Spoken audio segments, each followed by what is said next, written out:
Hey everyone, welcome. We are going to do some more sealed practice. We've got the big Arena Open coming up on Saturday.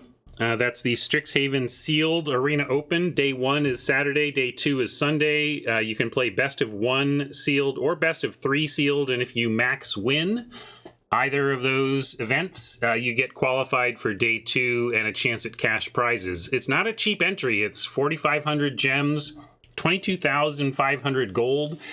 So they're really asking you to drain your resources on Arena to participate, but it is aspirational, high level, greater than just a single draft type limited play. And for that, I will definitely pony up. I've got a lot of extra resources on my accounts. I run 4 different accounts and I switch around. I'm not ruled by my accounts. I rule my accounts. I let my main account rule me a little bit. I feel badly if I reach the end. If I, on a Saturday or something, I haven't been playing, and I know if I don't play, I'm going to leave a bunch of value on the table in my main account for not winning on the day and not clearing a quest slot. I'll make sure I do that. But on my side accounts, I just play them when I feel like playing extra.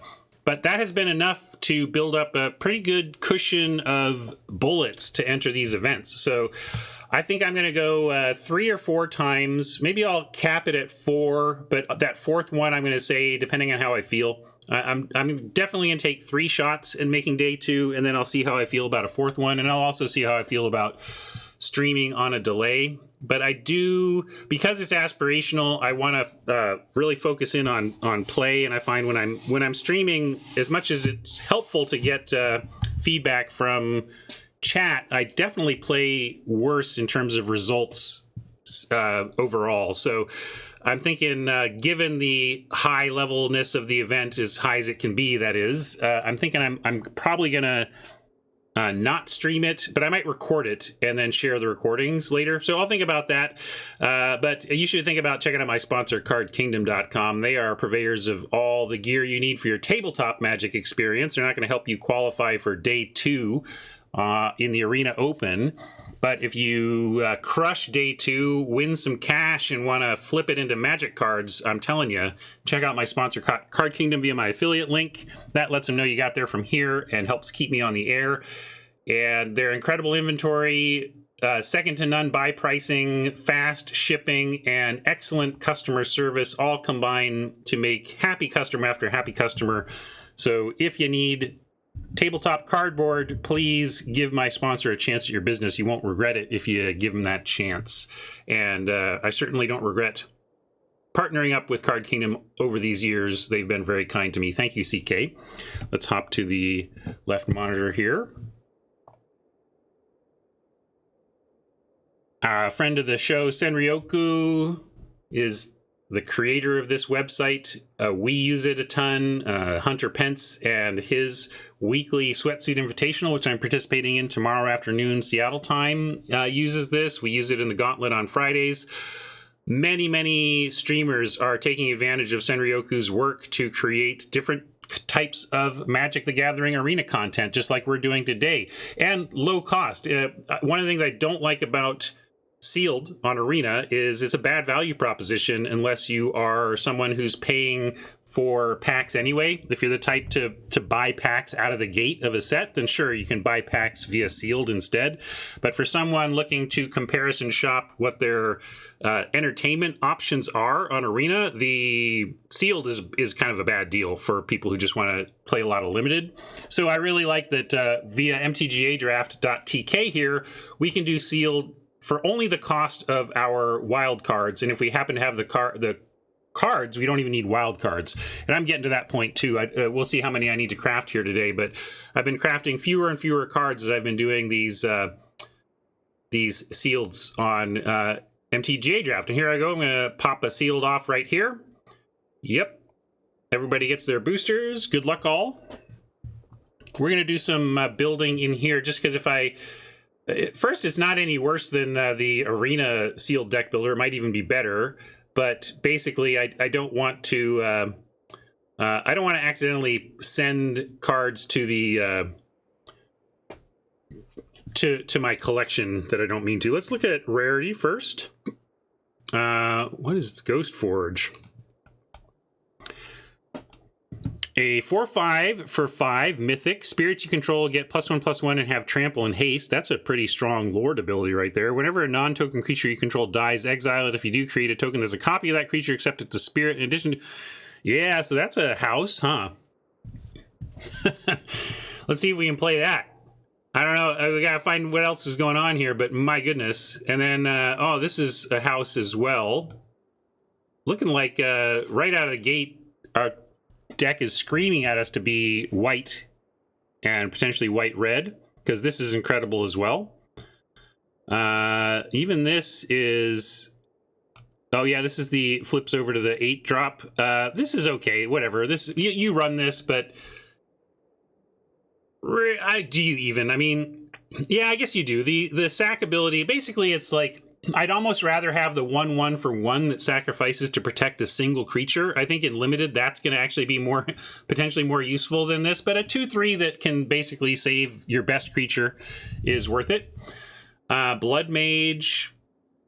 This one I've been joking is like the common that got upgraded to rare, because we've seen historically 2/2s for 3 in black that ETB, draw a card, and ping you for 1, which is mostly what people use this for.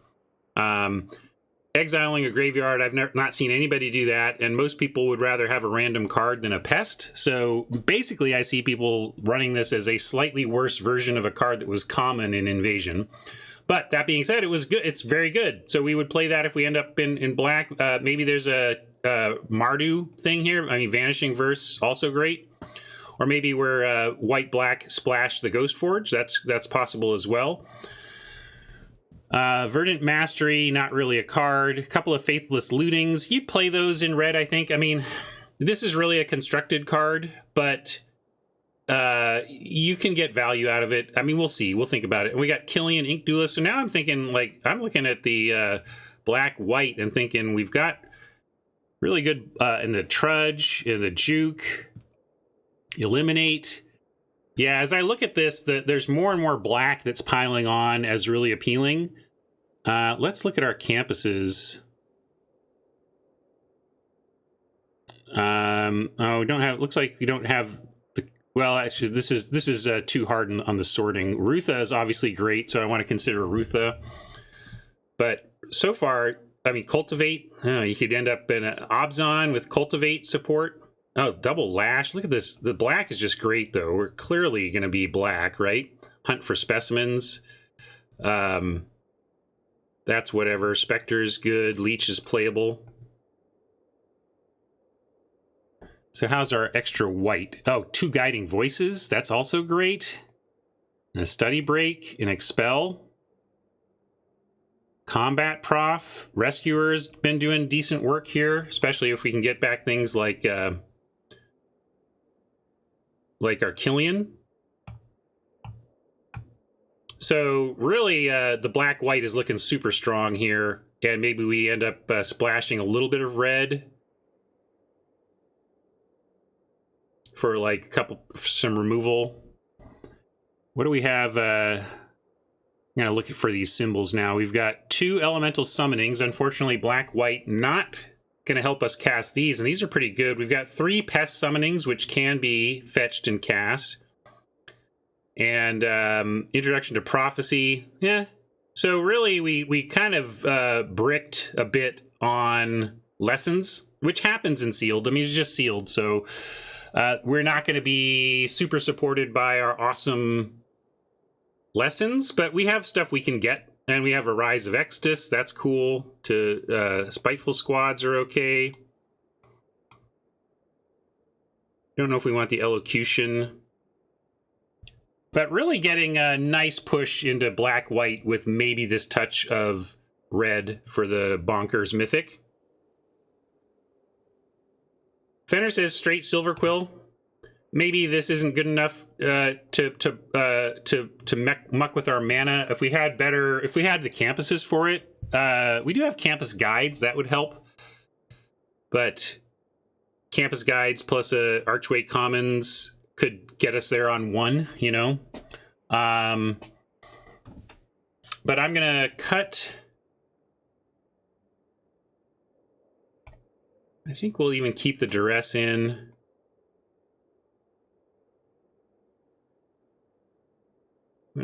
cut everything here, though.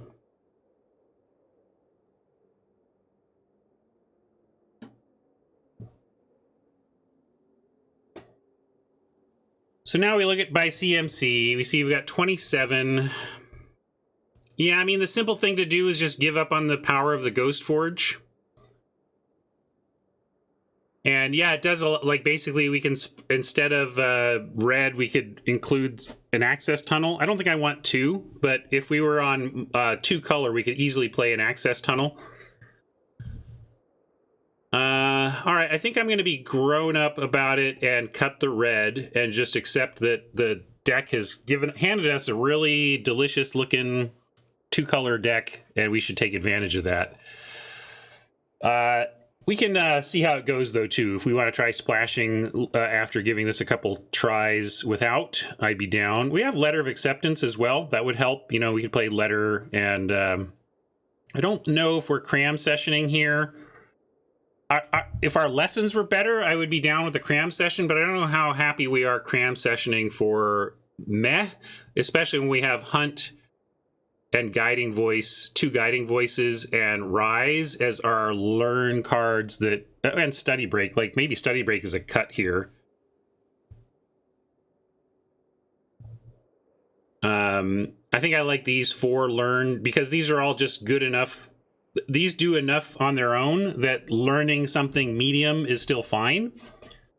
Whereas I don't think it's fine to just play a cram session in this deck, because mostly we're getting pest summonings and an Introduction to Prophecy.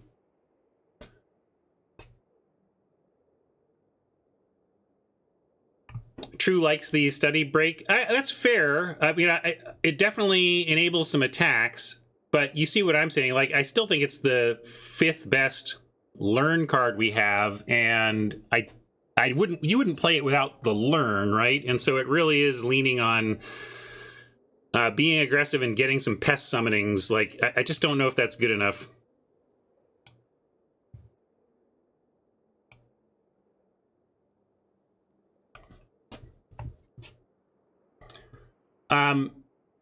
Duress is at its best in a format like this where A, it's sealed. So you're getting a little more time. B, it's a spell heavy format, but no, it's on my short list to cut, Jim, and let's cut it actually. But these are they're more playable in this format than they are in a lot. Like most formats, I wouldn't even consider a main deck Duress. This is a format where I would.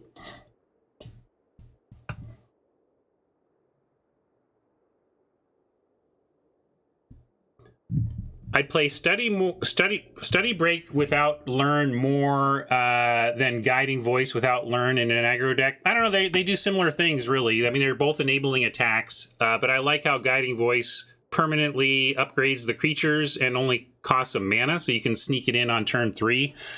Silver Quill, Duelist on 2, and Apprentice plus Voice on 3, that kind of thing. Ink Duelist plus Rise is one of my favorite combos in the format. Just casting Rise on turn 4 on 4 mana is so absurd if you can pull it off. That's true that Killian does reduce the cost of a study break to 1 as opposed to Guiding Voice, which obviously can't be reduced lower than 1. Florida Man, thanks for the raid. Welcome, gang. We're doing some sealed practice. I'm doing some sealed against chat. We got some folks off building decks.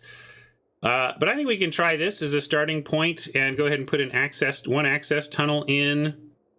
And we're going to skip the red splash for now and just call this right here a deck, I think.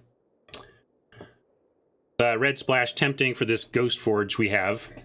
And we could add in a heated debate as well if we were splashing the red, but we feel it's just tight enough on a white-black axis to just stick with this. So let's export to MTGA, go to deck building, and take a look. Well, this is my wrong account. Let me log out of this one. Get into my account that has a fuller collection, so I don't have to use any wildcards for this, probably. Maybe. We'll see where I'm at. It's close. Florida Man, you playing in the Hunter Pence sweatsuit this week?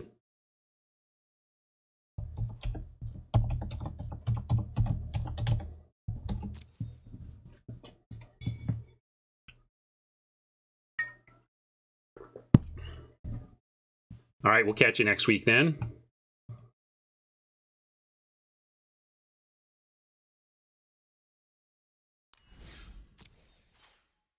True likes the...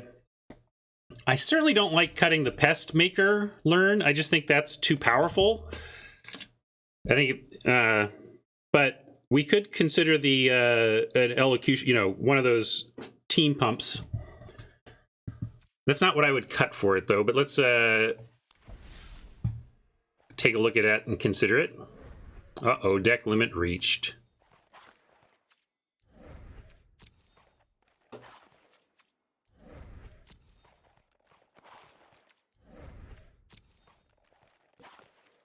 Delete some decks.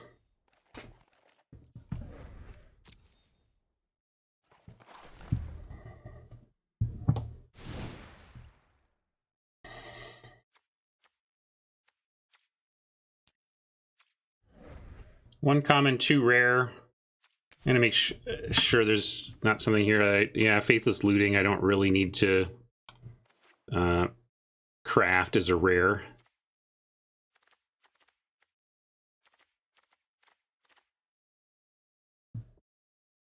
But then Verse does. That's fine.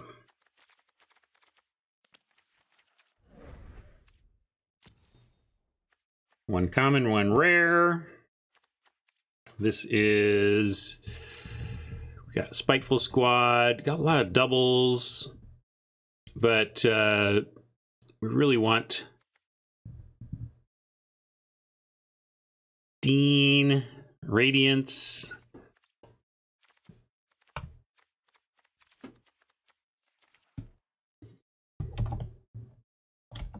Dean.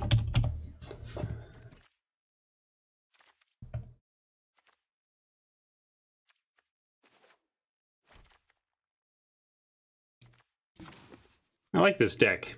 This is pretty good.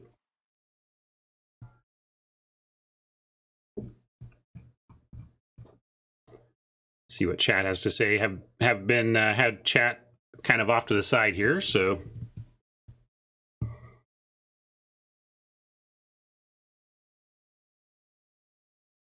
Yeah, I tried the elocution earlier in the in the format and found it pretty underwhelming and haven't really gone back to it. But in a world where all of our learn is getting 2 pests, you could definitely make a case for it here. And if I were to change something, that's the thing. I just don't see what I would cut for it. Umbral Juke. Can't cut that.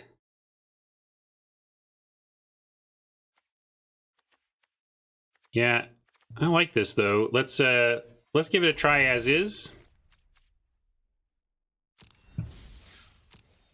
Make sure I don't have any bling redemptions. No bling redemptions. All right. So let me start with Tron, if that's cool, since Tron was on a timeline. You're gonna have to, gang. We've had troubles using the friend challenge system, and my buddies are non-existent anyway. So the way we have to do this is use the direct challenge, and direct challenge is case sensitive. What? Are you talking to me, Clara? I guess not. So anyway, here's me.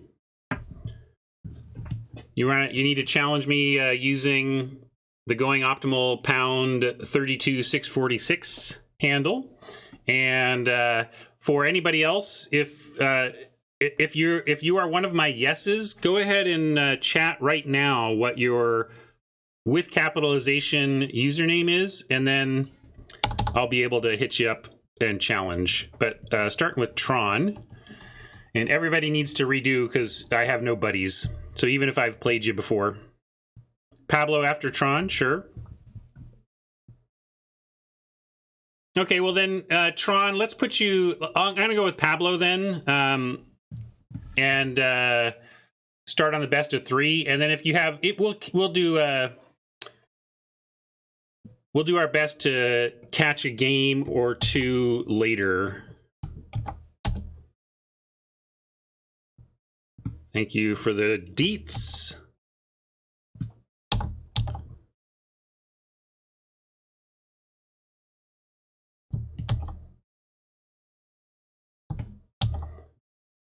Pablo, aka Quantum Optics, up first, though. And so you got to match the details exactly. Challenge match, 40 card, best of 1.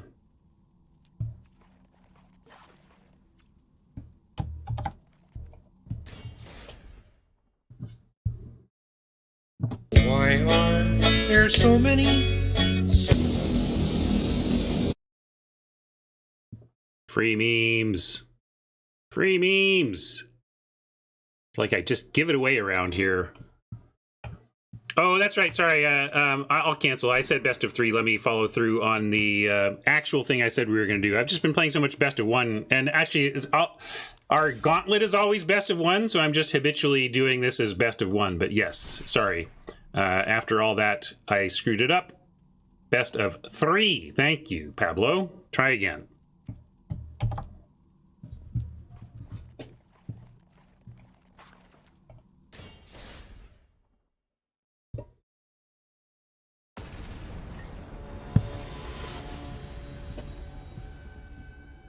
Yep. Speaking of best of 1, you want to join on Friday? There's still slots. Come get some.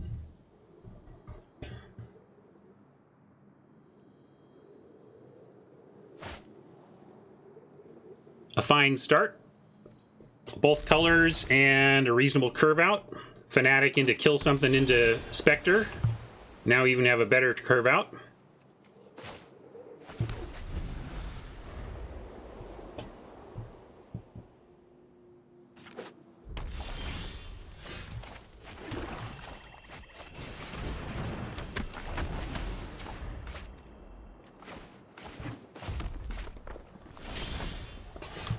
Umbral Juke is interesting, but we're just going to go with the Blood Mage. Could leave up Juke and get their creature, but we can always do that on our 4th turn if we think it's what we want to do. I'm going to keep putting stuff to the board here.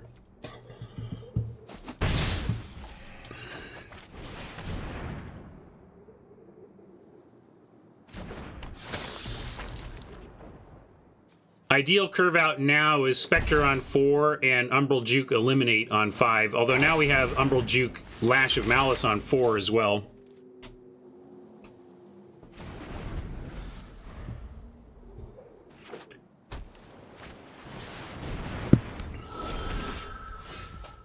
Yeah, that's probably worth a Umbral Juke, and if we don't do it now, we are unlikely to get it later, because they can play something else and sack that instead. So we're going to go Umbral Juke, leave up Lash, and maybe get something before we untap with Lash.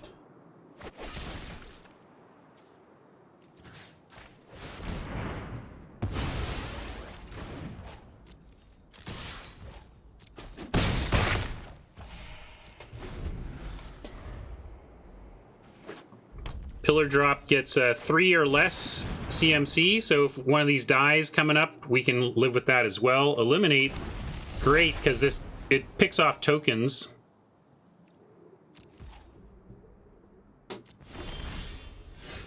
Ooh, super interesting stuff here. We can kind of do it all. We can do it most.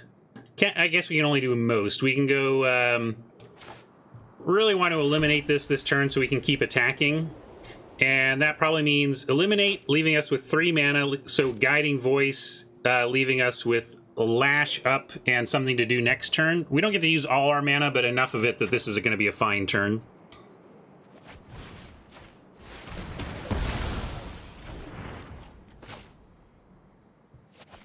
And I'm going to go, like...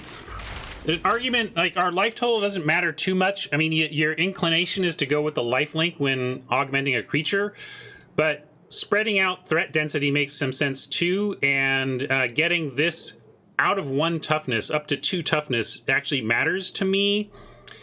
I'm going to go ahead and put it on here, even though it normally you want to increase the life link. I just feel like I'm going to get both my creatures to 2 toughness. And what do we want? Again, we're on Pest Summonings and Prophecy. And in this situation with this life total, what are we doing? Pest Summoning next turn plus Lash is a thing we could do. We could just take the introduction to find something better in the deck. I'm just going to take a Pest Summoning, though. That's fine.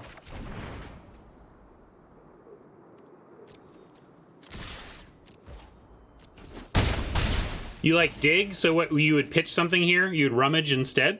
I'm not sure what I'd rummage away. I like all these cards. I mean, Pillar Drop's not doing much yet, but if neither of these die, we win anyway, and if they do die, we get them back, so I like that.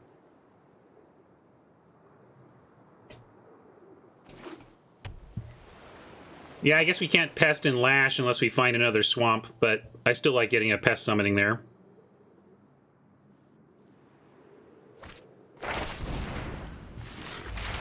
And there you go. So, like, if we had put the counter over here, it would have been a no-brainer to get the Fanatic. So we even, like, spreading out our power also gave Pablo a tougher decision on Inspiration.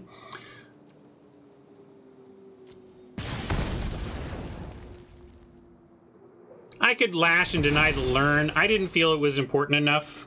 I'd rather save the Lash. I mean, let's use the Lash and kill their Spirit Summoning. I think Lash to deny the Learn is a little too fancy play.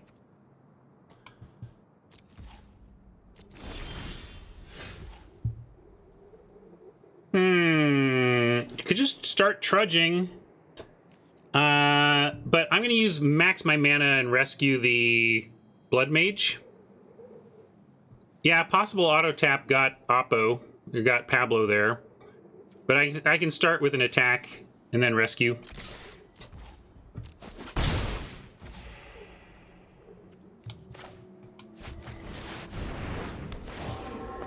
You like Spectre. Spectre hold up Lash. I don't know. I like another a 2-power flyer. 2-power. They both are 2 in the air.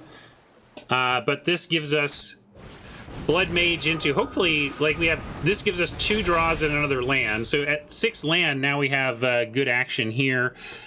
Can pay 3 to just kill this outright, or just 1 to kill this outright. I think they have to block. Pablo has to block anyway, so I kind of like. If we go Lash, Spectre, yeah, I definitely want to Lash here so we can spend more mana. I don't want to, but you know, we could do a 3 and 3 as well. But let's just Lash here. Yeah, I could play the Blood Mage first. I suppose I should have done that if I was going to play it at all, but I don't think I want to do this yet. I'm just going to play the Trudge or the Spectre. I'm going to start with an attack too. Pablapo, nice.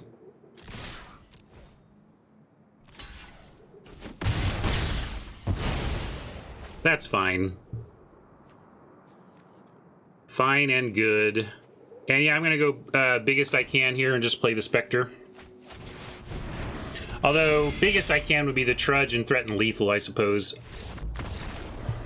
Lethal enough for Pablo, but I probably should have just played higher power there. We're doing best of 3, so let's consider Pablo's doing the old red-blue. It's a scary color pair. If red-blue gets to the mid-late game, you're kind of screwed. That's my experience. So I like our lowdown approach here. We could Defiant Strike to add in. We already have Guided Voice. I think this is probably just a run it back situation. We don't have that many cleverness to bring in, that much cleverness to bring in anyway. We could bring in Make Your Mark, since we are looking like we're bashing creatures fairly frequently. But I still think we just have better stuff on that axis, so I'm going to run it back.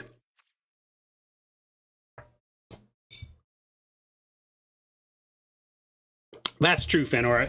Spectre was more lethal than I was giving it credit for, but I still think just generally the greater power would have been better there. You like the line? Yeah, because it gives lethal without needing to get through on the ground.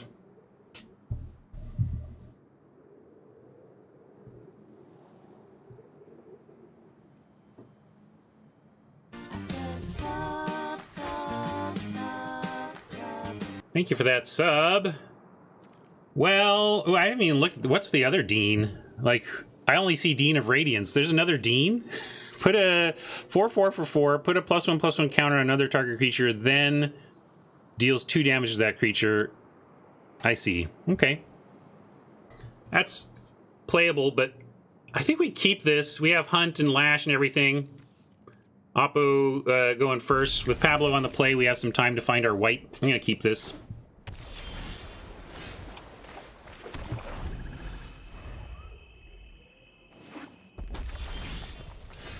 Well, no white yet, but we found a nice 2-drop Fanatic play, which I'm going to do over the Specimens. We know that Specimens doesn't get us that much anyway.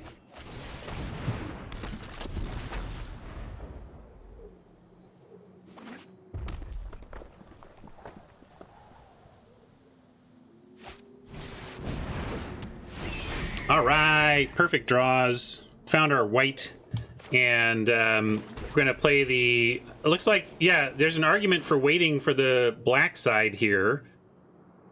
But I think we just go Shale, and Lash the Spectacle Mage. And that's all well and good.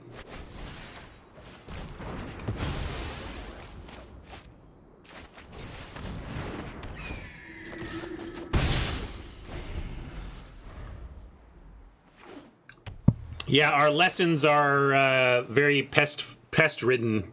We're going to learn a lot about pests with this sideboard. Biblioplex Assistant. Ooh. Well...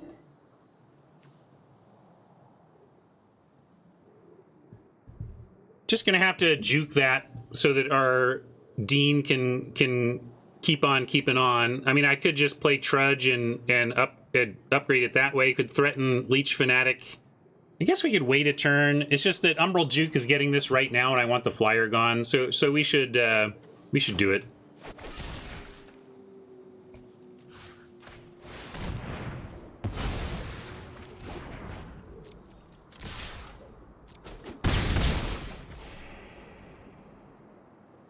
Yeah, exactly. The nice thing about it's each creature, so it's not like you just get to choose one. Our pest learnings get a lot better with the Dean here.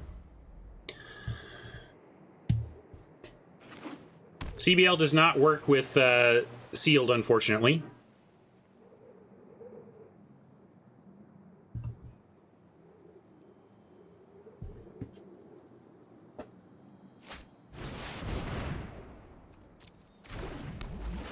Well, that's a pretty annoying body to fight through, but we have the tools to do it if we can draw some land, especially. No land for now, but I'm going to go ahead and hunt, look for pests.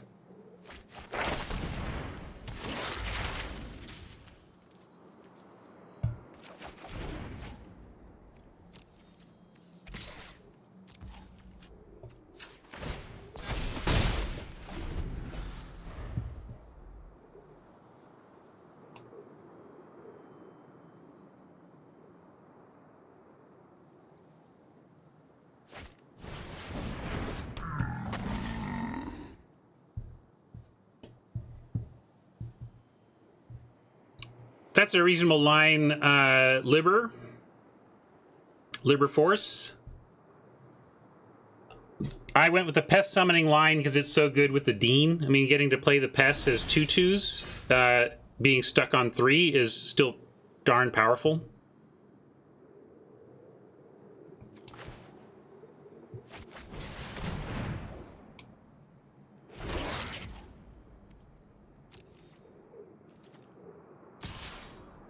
No reach over there, just making sure.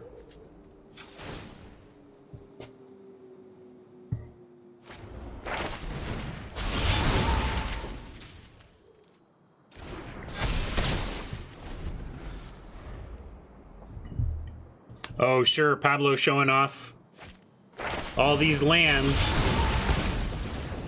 All right, the Dean finally bites some removal, eats some removal there, but we can pillar drop the Dean back if we can get to 5. Do it twice.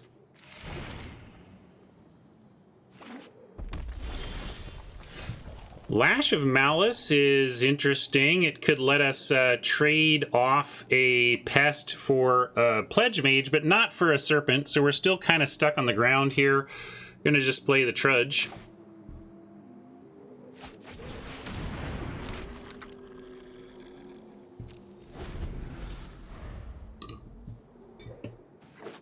All right, coffee's gone, Ryan. Accept it. Last sip.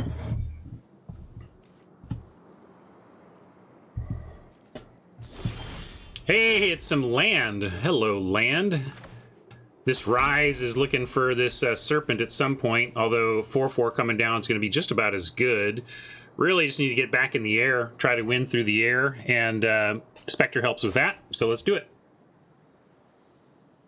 Could off like Trudge plus Lash trades for the Serpent, but I bet if we attack with Trudge, we just trade here. I'm going to play, if we do the Lash play, we can't play the Spectre, so I'm just going to play Spectre and pass for now, or try.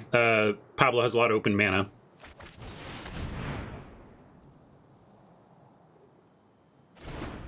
A lot of open mana and did not cast the Summoning, so Pablo's up to something, and 7 mana with this color pair could be a lot of things. There you go.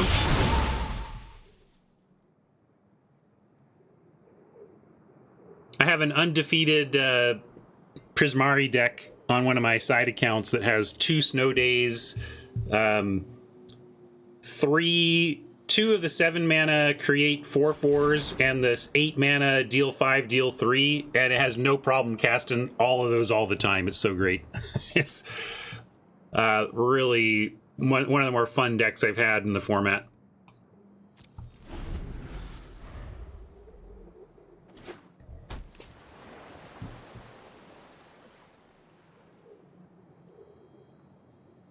I like that this front side is a 2-drop because we can go fetch the 2-drop with the Rescuer and then cast the 4-drop if we want.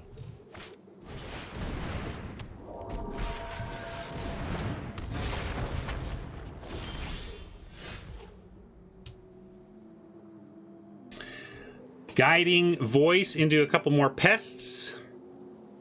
Could also just get rid of this flyer again so that we can get in through the air eventually, because now it's looking like we're going to need to rise the Warden. I think we just need to keep going at the air. And on that front, though, I like a Lash and a Guiding Voice.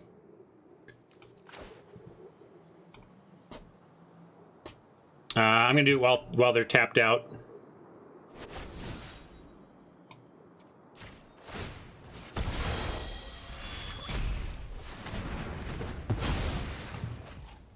And I'm going to Guiding Voice our flyer. 5 toughness is kind of magical against red, although it has stuff all along the curve. You got this doing 3, you've got the common doing 4, and you've got pigment doing 5. So there's really no magic toughness against red. There's tools at low rarity for all the toughnesses, basically. But I'm going to go ahead and augment our flyer. Hope it sticks. And here we go. We can get more pests, or we can get Introduction to Prophecy. Maybe we just need Introduction to Prophecy at this point so we can actually cast this stuff if we don't actually find the land. Pests are not as good as they were when we were cranking out counters on them. So I'm going to get Prophecy.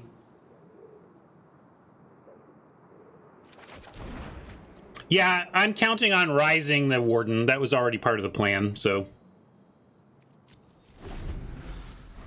Also, Warden might disappear to go fetch one of these powerful spells. But Pablo has a couple turns to figure out what to do with the Warden. Warden is interesting tension because it's really an excellent defender. As you see, a 1/5 reach for 4 mana really holds the fort and lets you get to your late game. And then you get to your late game and you get to rebuy 7 mana powerful spells and stuff. So the Warden is really a linchpin card, especially in Prismari.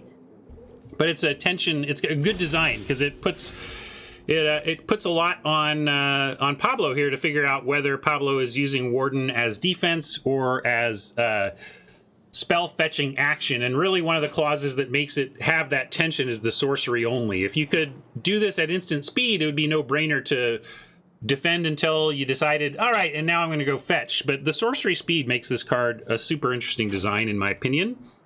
We found our land. I really got the prophecy because it's like if we brick again on land, I want to go find a land. We found one naturally. Could still do this to ensure we find a 6th for the rise. But also, if we start rescuing, we get our flyer back. It can be played as at the 4/4 side, and I just think that's worth it. Let's just max the mana here.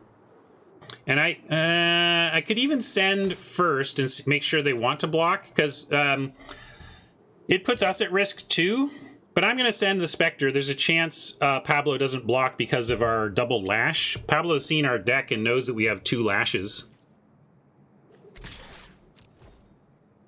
But Pablo could have something that finishes off this Spectre, so I could be also sending in Spectre to a bluff attack that is going to cost us the Spectre, but I'm going to make him have it. And bluff called. Good job, Pablo.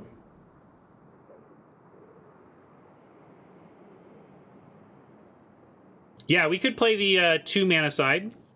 We'll see what we draw. Frankly, if we draw a land, we're probably just going to rise that turn anyway. Although, setting up for the big pest return on the Radiance side would be good.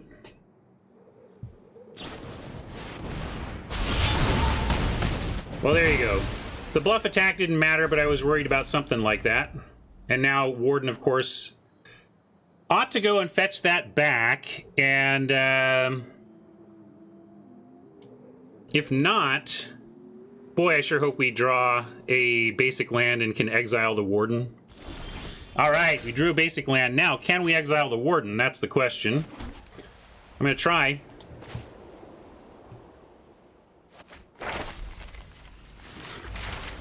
And we're going to get rid of the explosive welcome anyway.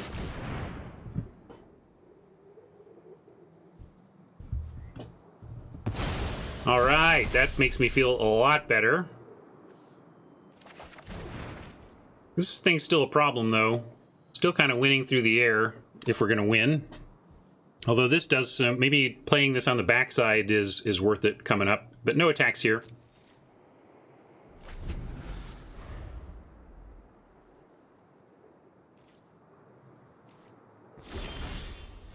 Spiteful Squad is interesting.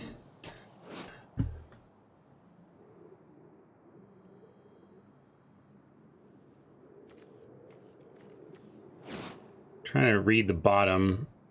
Dies, draw a card. Okay. I don't know. What do you think? We could go White Dean, Prophecy, and set up all sorts of Deanage stuff coming up. The Pillar Drop does not get us anything else from the graveyard right now. That's worth noting.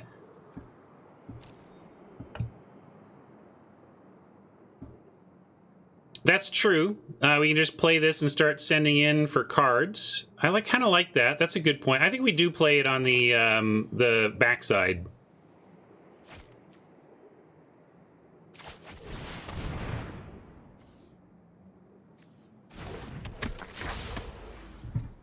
White Dean has higher upside. Maybe, I don't know, these pests being draw us a card or take some damage is pretty cool. I think we send these and look to draw some extras. And then we have more to do next turn. You send the Trudge. Trouble is I can't get it back this turn because you've used up all our black.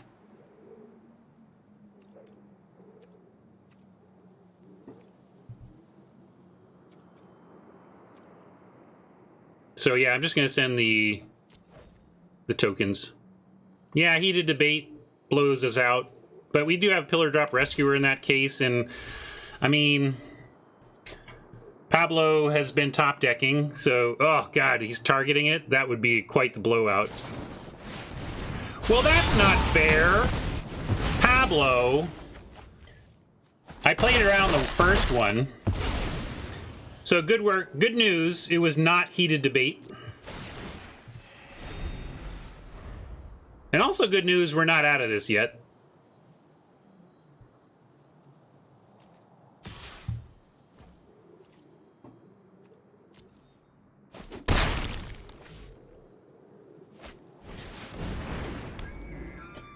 But you can see why, like I said, if the red-blue deck gets to 8 mana, you're kind of screwed. Like, I'm happy we're in this at all, you know.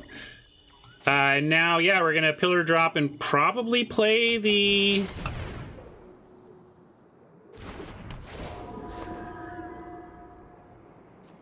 Do we play the Dean, the White Dean this time? Can also send in and get the Trudge back, but that's not too difficult to do on another turn. And setting up these draws to have tokens.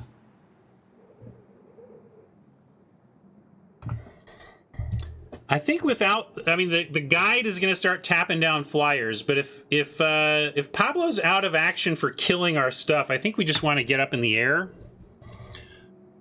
So I'm going to do that and try to win this in the air.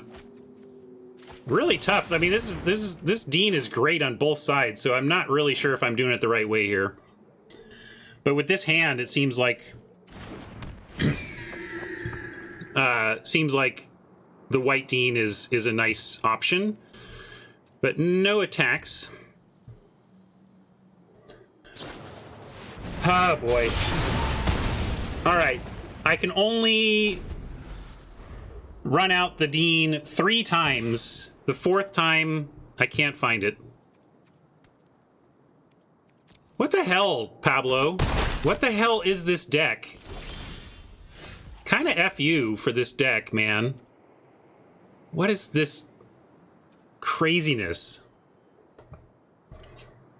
I think we're gonna have a tough time winning now because of only 1 flyer, honestly. And this guide needs to die somehow. We don't really have the tools.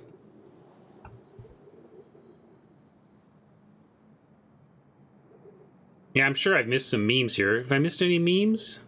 Let's see. Oh yeah, I missed the bibliotech meme. Let me see if I got any other ones I owe you. There's ones I haven't hooked up yet that might be, but I do owe you this. ¿Dónde está la biblioteca? Me llamo T-Bone, la araña discoteca. Yeah, we could buff up the ground, but what does that do against a 3/5?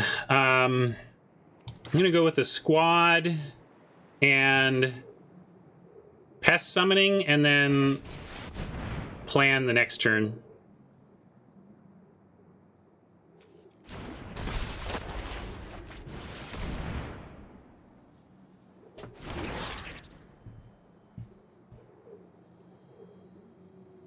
We can't learn for much. We get more pest summonings, and then pretty soon we're going to be learning to rummage, which is okay if we draw more lands. I'm going to hold them for the rummage. I'm going to look for answers next turn. I like building the board out. Just go ahead, let's dump our hand in terms of board additions, and then use this stuff to figure out next steps next turn.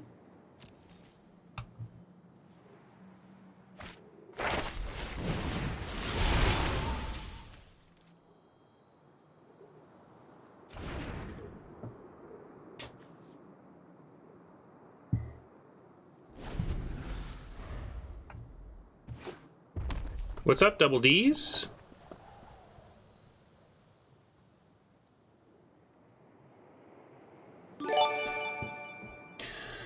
I think we're up against it here. I mean, I did my best, and I cast our Dean 3 times, and 3 times wasn't enough.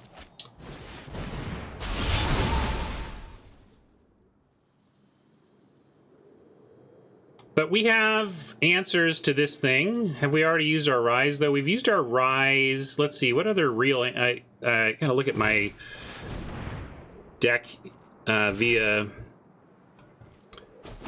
MTGA draft window. What do we got? Expel. Expel would be good.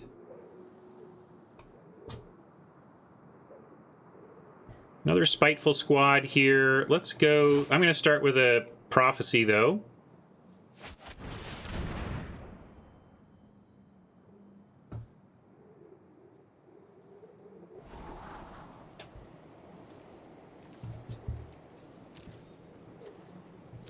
Nice Scry. And Blood Mage isn't the worst. We can leave the Guiding Voice up and Blood Mage for a card draw.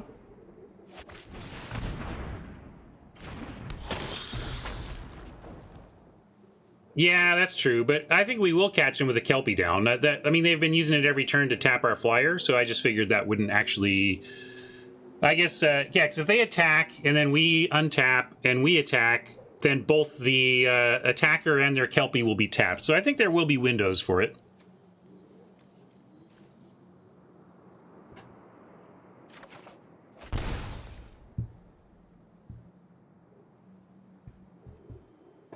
Yeah, we can try it for the final game. Now, should I Guiding Voice or wait for the combat prof?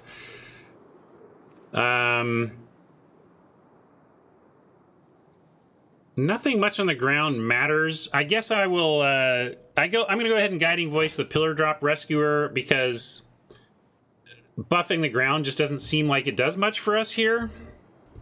Not that buffing the air does either. Yeah, we could add to the squad. That's 2. If it dies, we'd be happy to throw that counter somewhere else. And you could start attacking with it even. Although then they just trade the Pledge Mage, I think. But this does, yeah, they still even do that.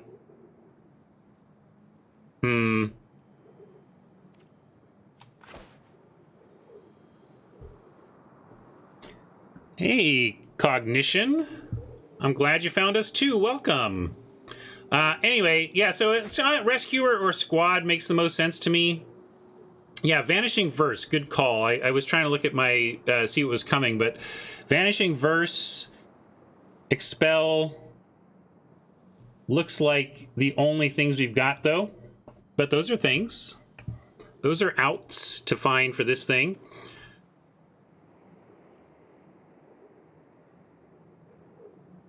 You want to start it on the squad and then move it to the lifelink if the squad dies?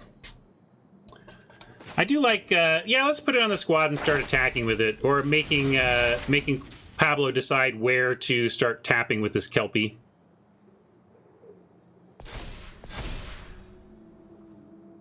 And yeah, I'm going to take another summoning here, but now we're at rummage phase with our learning.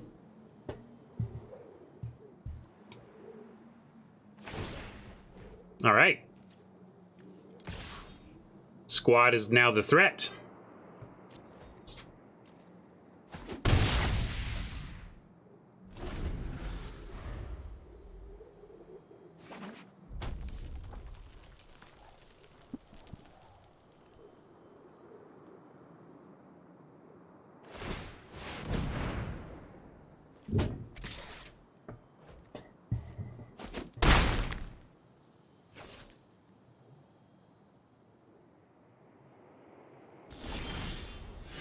Ooh, saw the white-black and thought we might have had our Vanishing Verse, but it is not. However, let's see, with 7 mana, I like Prof and Summonings, or Prof and Apprentice, but definitely Prof. And maybe you have to just put it on the Leech Fanatic and send Leech Fanatic in, since it can trade with the Pledge Mage and guarantee us some life.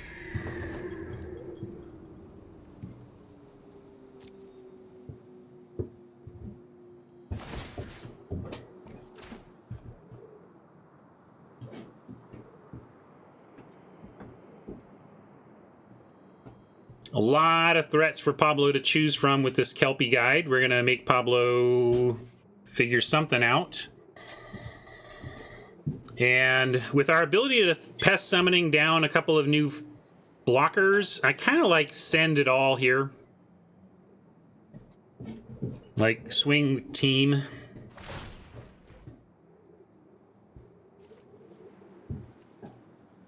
And we swing team, we're giving up a blood mage for no value, but then we get 1, 2, 3, 4, 5, 6, 7, 8, 9 damage through. Yeah, I'm swinging all and then playing the summoning and hope we have enough to hold.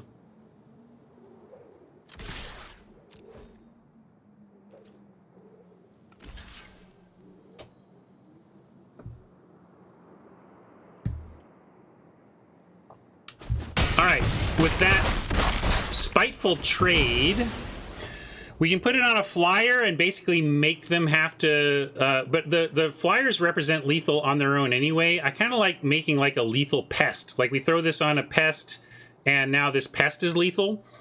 If we throw it on Leech Fanatic, this just becomes the easy tap, but maybe we need to do that anyway because like these have to be tapped or they lose, right?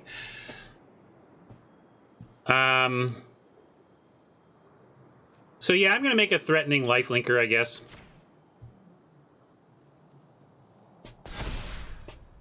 Trying to figure out if I'm supposed to spread that around even more. It's basically threat, threat, threat, and then turn one of these into a threat also, or just make super threat. And I think super threat in the face of 2 lethal threats in addition is good.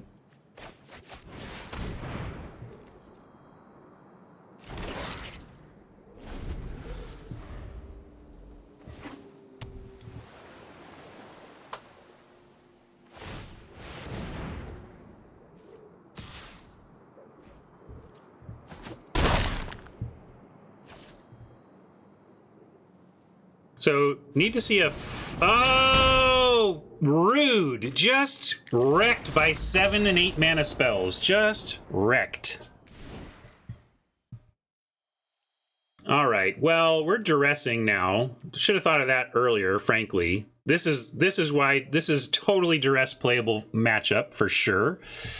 And maybe we do want a study break, because we're trying to be a little bit more aggressive. Although, study break, we were talking about bringing in the... elocution, which definitely would have done some work. What are we cutting though to bring these in? This is the tough part because there's no obvious cuts here to me. Hunt for specimens is a candidate.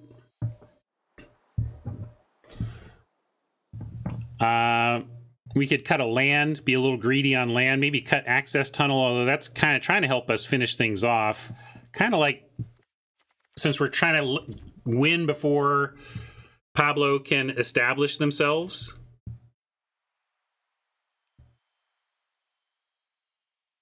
So what about cutting hunt, cutting land, and adding, we can add a study break. What do you think about study break over hunt in this case? Yeah, cutting a squad is interesting. Squad, not the most amazing thing here.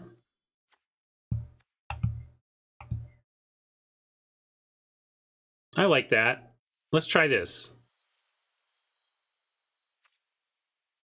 Fenner says never cut land, but we're trying to win early. Like, I don't know. We're, like, Rise is the only expensive thing here. Maybe I'm being a little greedy. What do you want back in? Or what do you want out to make room for a land? And again, if we're worried about land count, gosh, I don't know if we play that tunnel, but... Well, then I think we have to cut one of these two. Are we a study break or an elocution? I think we're a study break. Is Lash any good? Lash got lots of stuff. Kelpie Guide. Okay, Biblioplex Assistant. Spectacle Mage. Yeah, Lash is fine.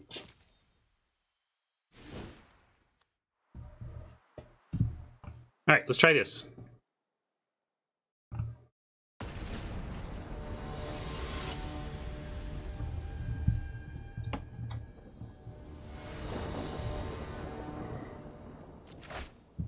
Well, here's the access tunnel that was going to be my final interaction piece. We've got Lash and Eliminate and no white. Access tunnel, I'm looking at you. Although I think if we had added a land, it would have been a swamp anyway. If we had added a swamp or a plains instead of the tunnel, I think I would have chosen swamp. So not like it would have been a plains. But I'm going to keep this on the strength of Lash and Eliminate. But it's not as aggressive as we'd like to see for sure.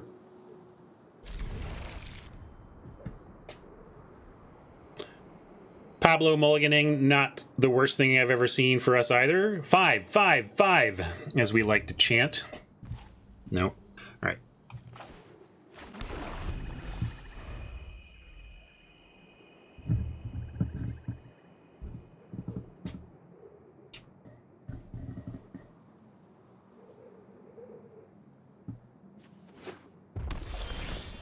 Hey, that would be good if we had a plains to go along with it. We don't. Instead, we're going to hope we can Lash or Eliminate something. Come on, play us something we can kill. All right. That qualifies. I'm going to use my mana here.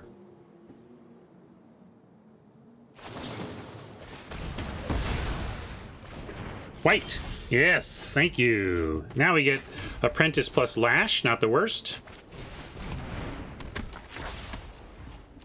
Although we're also telegraphing our Lash like an MF.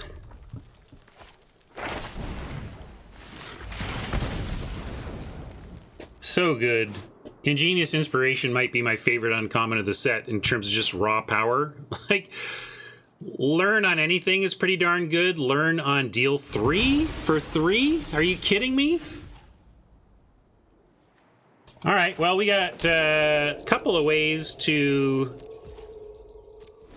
apply pressure. Hopefully, ideally, we Lash something and make a 2/1 flyer. But if we need to, we'll juke a big play.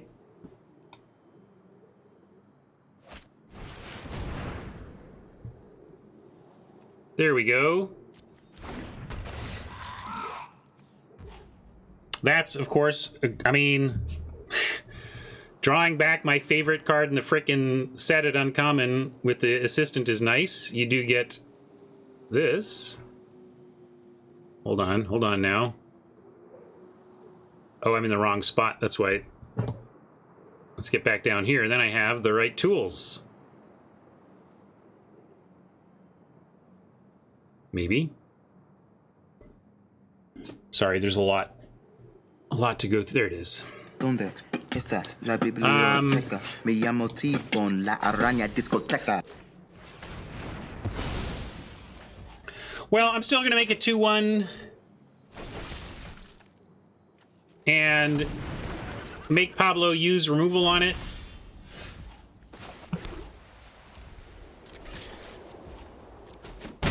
And we even get back our Apprentice with the Pillar Drop and keep applying some pressure at least. Am I saying it wrong? Is it not ingenious? Is it igneous?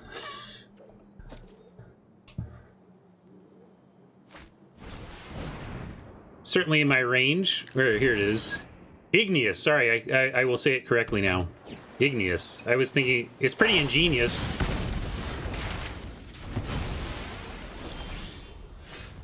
Hey, look at you, buddy. We got our Killian. Let's make some work out of that. Well played, Metalia.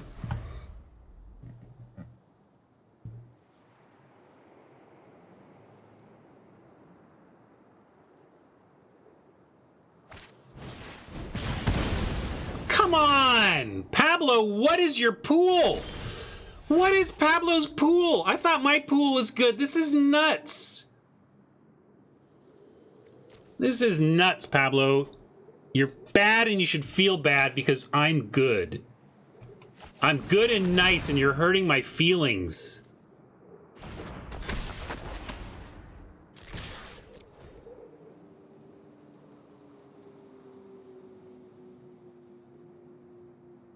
Thing is, I think he just built this. Is it? Well, that's we should ask. Is this Pablo? If this is Pablo's best sealed pool and is showing us a monster, that's cool. But I believe this is Pablo's build just now.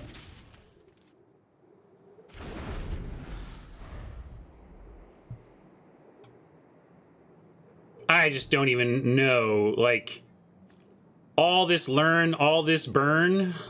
How do you beat all this learn and burn? I come up with a creature right now, and then we can get in for some.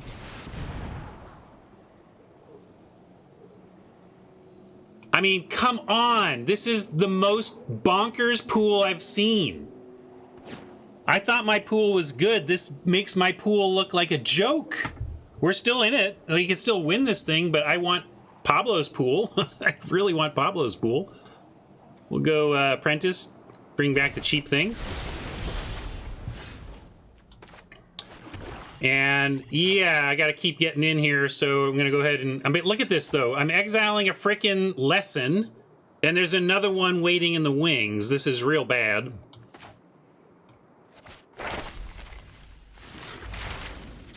Let's get rid of the best instant or sorcery in Pablo's graveyard. And we probably just need introduction to Prophecy. Like, I don't know what pests get us with this board. So I'm going to go Prophecy and try to find something.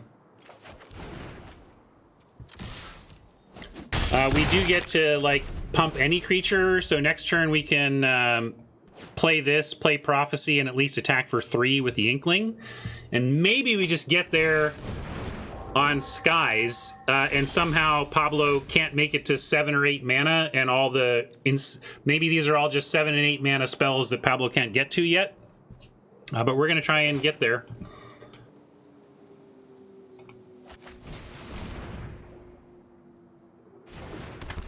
But I'm saying I don't think Pablo did. If so, I salute. But I don't think that's what's happening here. I think Pablo just has... busted open a good pool today. I'm going to go with Spectre. Our ground force is still lethal. You know, increasing this, I could play this and get an extra point in on the flyer, but adding another flyer to the board that can also drain seems more important. So we're just going to send in here. Yeah, it could be -4, -0. Absolutely. Do you want to not offer the squad? I mean, I still offer the squad. That's fine. Then they kill the squad and we put the counters on the flyer still. You like just swing air. But why? Go ahead and make them use it. But that's not playing around subtraction. Like, they're at 10. We want them dead. If we just attack in the air, then Pablo gets to quantum the 2 damage in the air and stay at 10. If we send in, they have to decide to save their 3/2 by minusing the Spiteful Squad. We get in for 2 and they go to 8, and we put a bunch of counters on the flyer. Like, it's just obvious to me that playing around subtraction is attacking with both.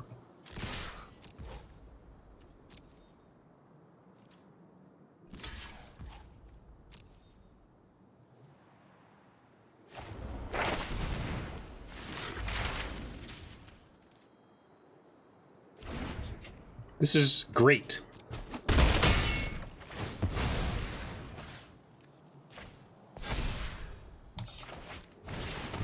Now we show lethal. I mean, like, they need removal.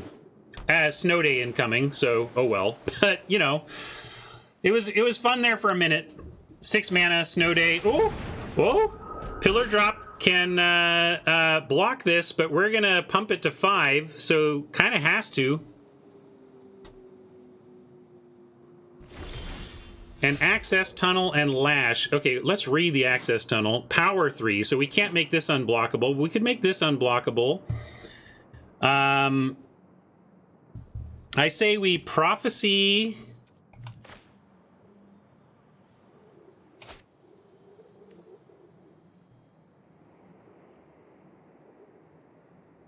I think we Prophecy, pump Inkling, and force some action here and still have Lash behind. Could even Lash the Spectre for value. I don't think we're access tunneling here, so let's do it this way.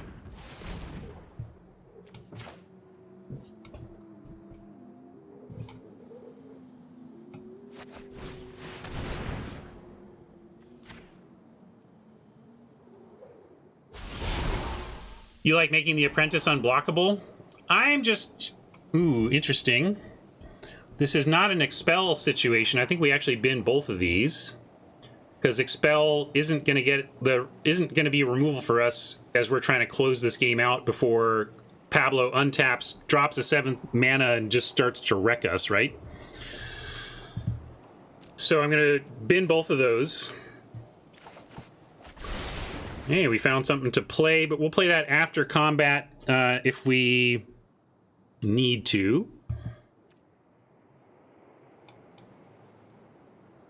Could lash the spirit here, and then we're kind of guaranteed to crash in for 4. This becomes a must block. I mean, not must. They could bounce off the thing and go to 1, but that seems... Then we just win, right? So...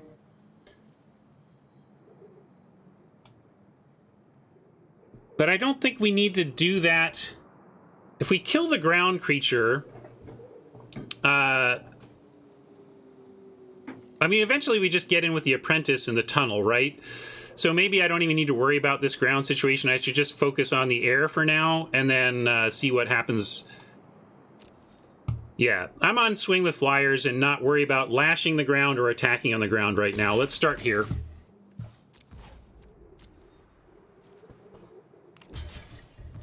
All right, well, now the question... Do we go for a win? We can lash the Inkling and try to win. What are we risking to do that? No, there's no red burn, I don't think, that's going to get us on 2. Another subtraction could save, but doesn't kill us. Yeah, it could be another arcane subtraction. Oh yeah, shock is in the set. That's true. Shock and lightning bolt. We even saw that, right? We saw a lightning bolt, so it could be a shock as well. I was thinking of main set cards, but yeah, there's mystical archive stuff. You like let Oppo act first, but if we let Oppo act first and they don't do anything, then we lose our chance to try and win. But I think it's fair. I'll be a little more patient here, especially with the access tunnel, and not expose ourselves to a big blowout. There you go.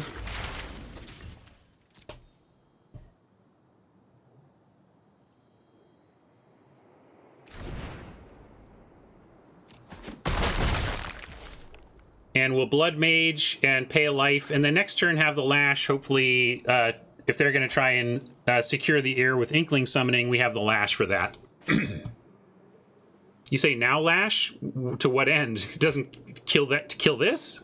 No.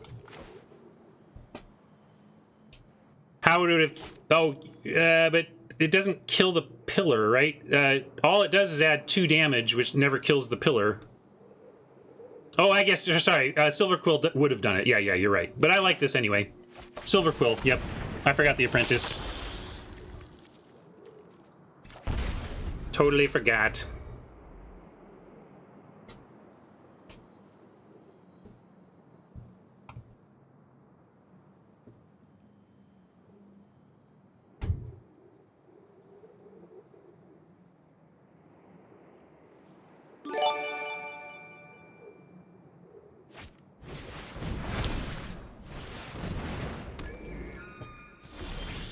All right, that's interesting.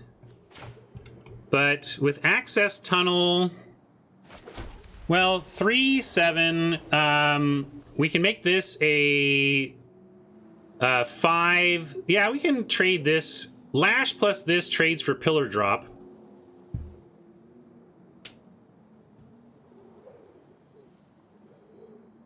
Yeah, but Tunnel can't do Inkling.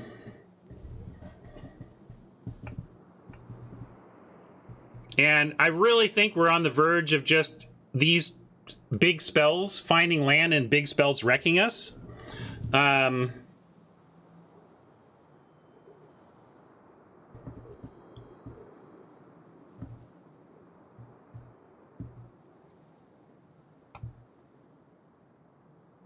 Yeah, that's probably... I like Shaman's line, right? We just make this unblockable, and then if this blocks, we make the trade, and then should be in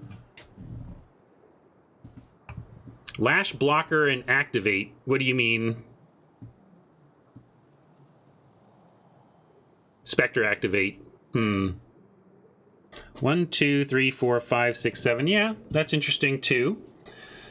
That, I guess, gives us, like, we win if he doesn't block the 4-3, right? So we can kind of just send in, and if he doesn't block the 4-3, we win the game. We can even send on the ground, and if he wants to trade anything on the ground, we're good with that too. Hat just wants to fire off Spectre activations. It's just that Hat, I'm truly worried that at 6 mana, that if we let Pablo untap and they drop a 7th mana, we lose our Spectre. We're just done. It's like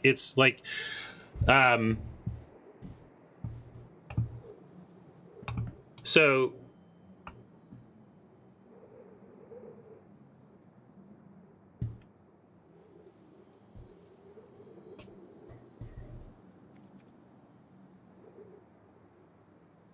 yeah, I'm on swing with team now. I'm on yeah. I think we send all and then decide what to do on blocks.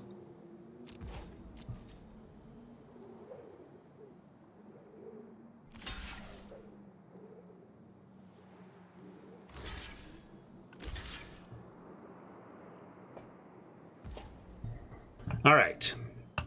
Indeed. So here we go with Lash for the trade and then Spectre activation, and we just try to get there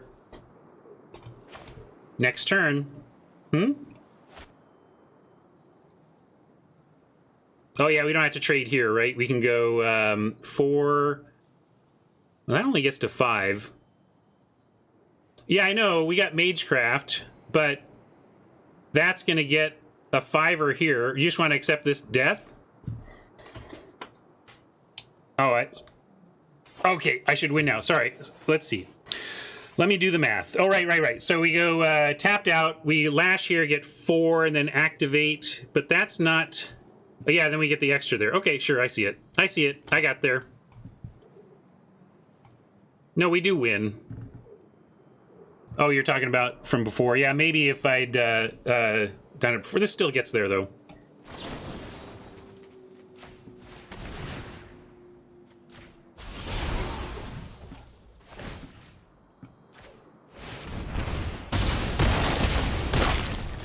Sorry, that was a complicated board. Chat helped me get there. I think I maybe would have got there if I was playing alone, but it was a complicated situation.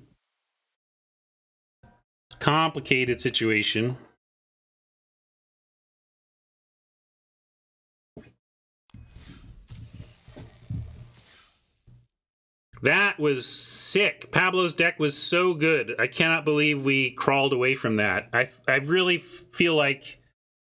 Pablo, were you sitting on like 7 mana wreck me stuff? I just felt like you were just on the verge of turning the corner and leading to the blowout, right? I mean, Hat was talking about just win with the Spectre over the next few turns. I'm like, I really don't feel like we have it. I feel like if Pablo finds another land, we are just doomed. Yeah. Yeah, I don't know if I find that easier or harder without chat's help. There's a way in which if I'm playing offline and I'm just not even, there's nobody talking at me at all, I just probably find that line a little faster, but I'll take it.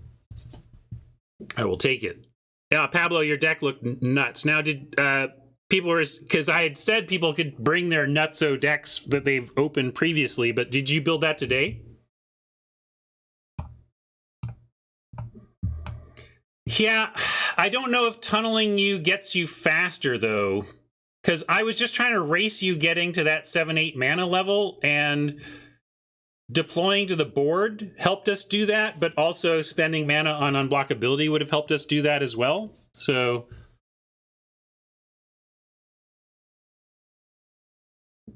I'm not sure if I was supposed to turn to the tunnel sooner, but it worked out, although barely. Like I said, I think we were just barely there. Good games. All right.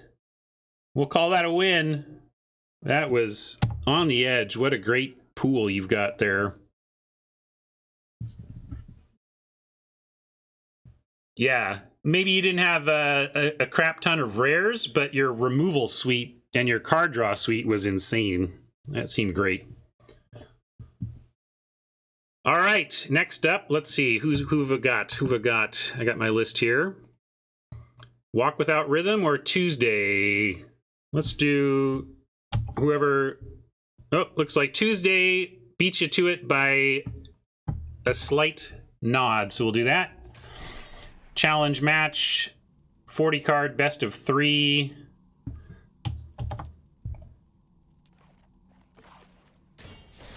Bring it, Tuesday.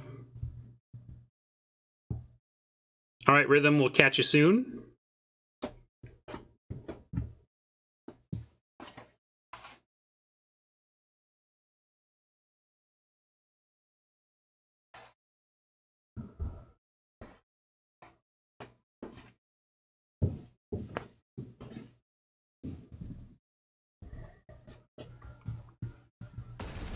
Yeah, anything 7 mana that does something even remotely worth 7 or 8 mana is going to feel pretty rare-ish when it goes off.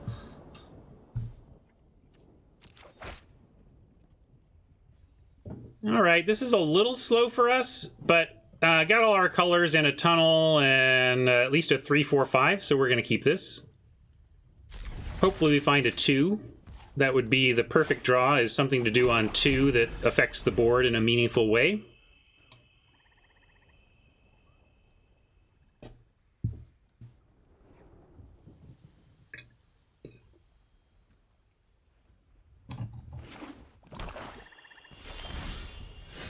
Not quite, but something else to do on 3 if we want. Probably hold up the juke anyway. Juke on 3 is at its best. Usually you can pick off something relevant if they haven't got a hot start, but we'll see what they come up with here. That seems potentially worth juking. Yeah, let's just juke that. I suppose I should wait. They're not playing counter magic, and I can play this at instant speed. They might do something to try and augment the Soul Steeper, so might as well wait. Yeah, it's true. I could also end up giving them a way to save it, though. Good point, Hunter. So there's push and pull here. We're not going to get countered, but they could do something to save the Steeper. Yeah, all right, that you've talked me into it. Let's just do it now. There are only a handful of things they do to augment the Steeper, and it's unlikely they bother trying to do that on turn 3 anyway. I'll turn this damn bus around. That'll end your precious little field trip pretty damn quick, huh? So here's an interesting choice. We could go selfless and throw a counter on it. Oh, wait, we can't. It's only 1 white mana. Assuming we had 2 white mana, though, I still wouldn't even do it. I would rather play a squad and get extra counters on the squad, which will go somewhere else upon death. I don't like squad as the only creature on the battlefield because it opens up the door for your opponent to kill it for no move the counter value, but we don't have anything else but the selfless Glyph Weaver play, so we're going to go for the squad. Yeah, Essence Infusion would be like the one thing they might do there, and you're right. It's just not something I would expect from Tuesday on turn 3 there. If I wouldn't expect it in the deck at all, much less they would risk it there.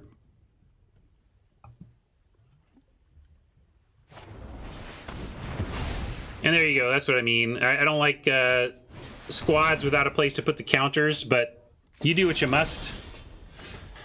And now we've got this 5th mana, but we don't have anything to rescue. But we do have Spiteful Squad. No, we don't have Guiding Voice again. So, yeah, I'm just going to do another squad and hope that we don't get worked over again on it. But this is just a downfall of the squad and why you want to have other creatures.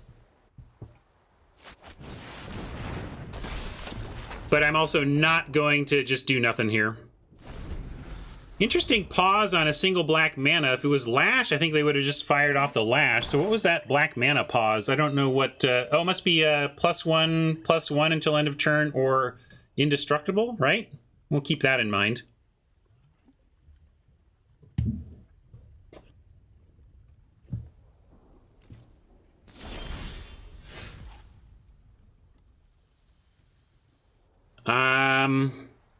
Welp.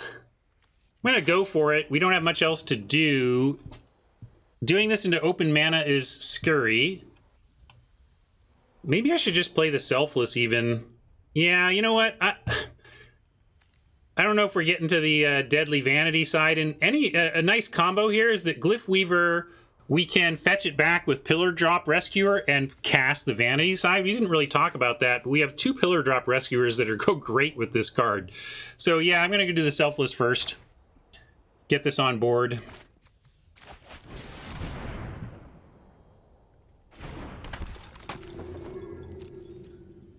Oh, does it? Maybe it self-exiles. Yeah, but well, if it dies, I mean, obviously, so I can not activate it. The point is if it dies naturally.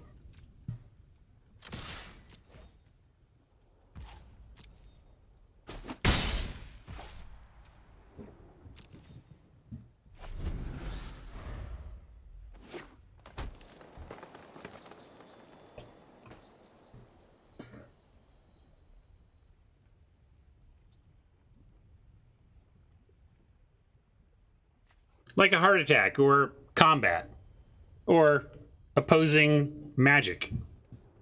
You know, natural.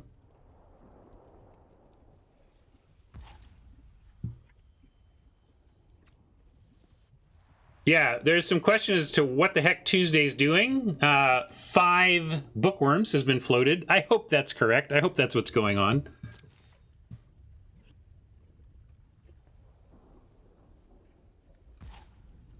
Neither of these look like splash colors, though, given the depth of quantity.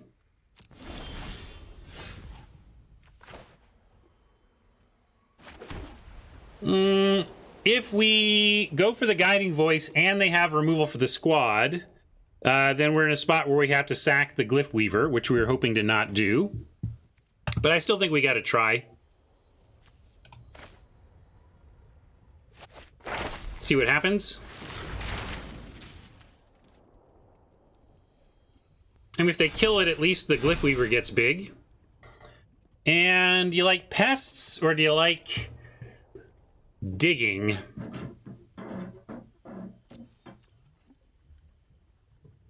If we're expecting a sweeper, I kind of like Introduction to Prophecy. I think I'm going to do that. Although they're not doing anything, maybe I'm supposed to put stuff on board if they're not going to apply pressure. And we do leave up Vanishing Verse that way, which... Is that an instant? Yeah, it's an instant. Just going to do this.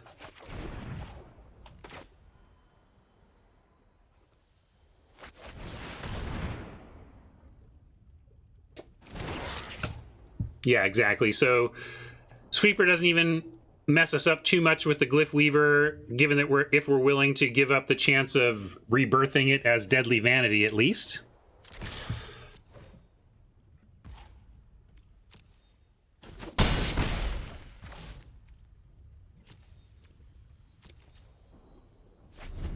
One massive monocolored threat with no ETB or hexproof or anything.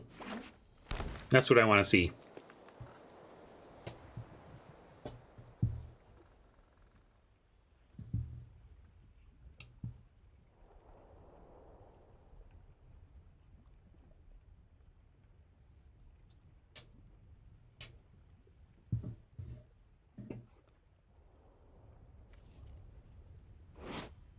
Digging a tunnel.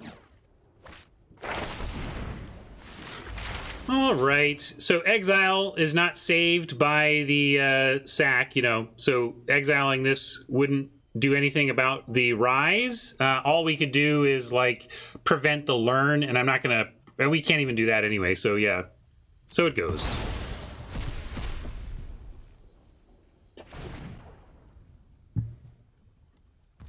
That's an interesting summoning to get, given the cards here. Maybe this is just going to be rummaged away to another learn. It's possible.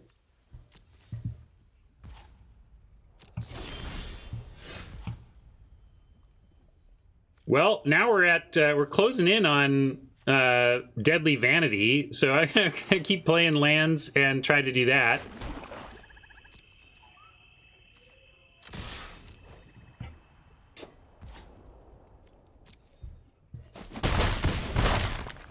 I'm not going to put more to the board, though. I mean, we could pillar for no value, but why? I mean, maybe to avoid getting that uncommon Mind Rot or something, but...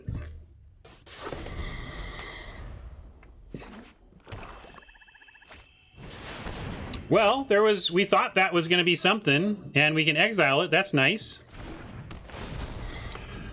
Bookworm was predicted. Now, with 1 mana up, do you think it's Village Rites? I guess we find out. But I'm going to do this before they draw.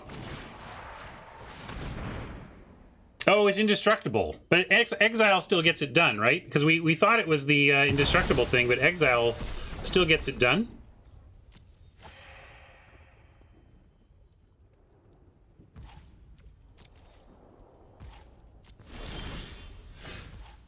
All right, I'm going to cast this in case there's something we want to do before combat.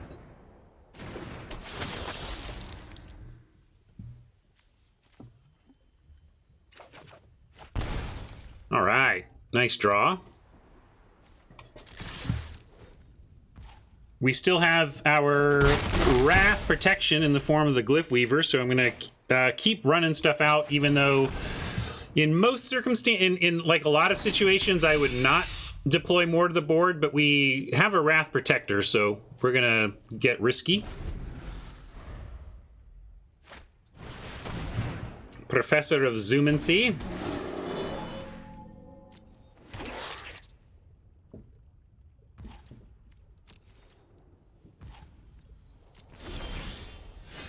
Ooh.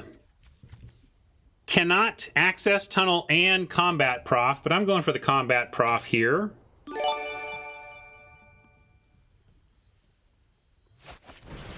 Couple things up in the air with Oppo at 10 seems excellent. And really the question is what... I mean, I can actually just prof the ground creature, although they have the simple block 1-for-1 here. And I don't want to trade this off, so I'm just going to add to the damage in the air and not send on the ground, I think.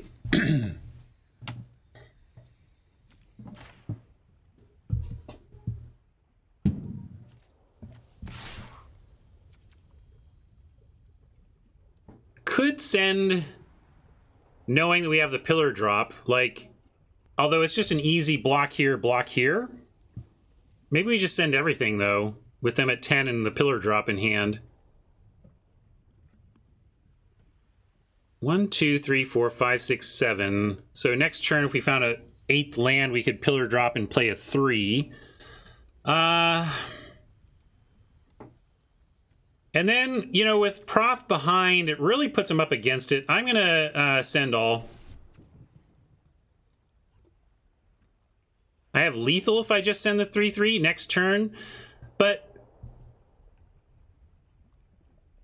I have extra lethal if I send now. If they block and block, we get at least 2 in. They go down to 5, and then it's Spectre plus Drain is lethal.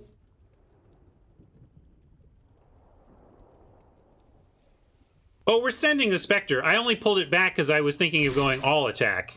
Definitely sending the Spectre. The only question is whether we're sending the other 4 as well. And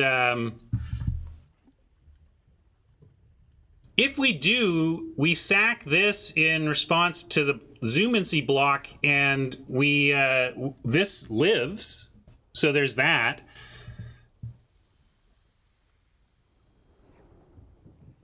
Send all doesn't seem bad. It just seems risky that we don't need. So I'm not going to do it, but it's awfully close. I think you could make a case for it.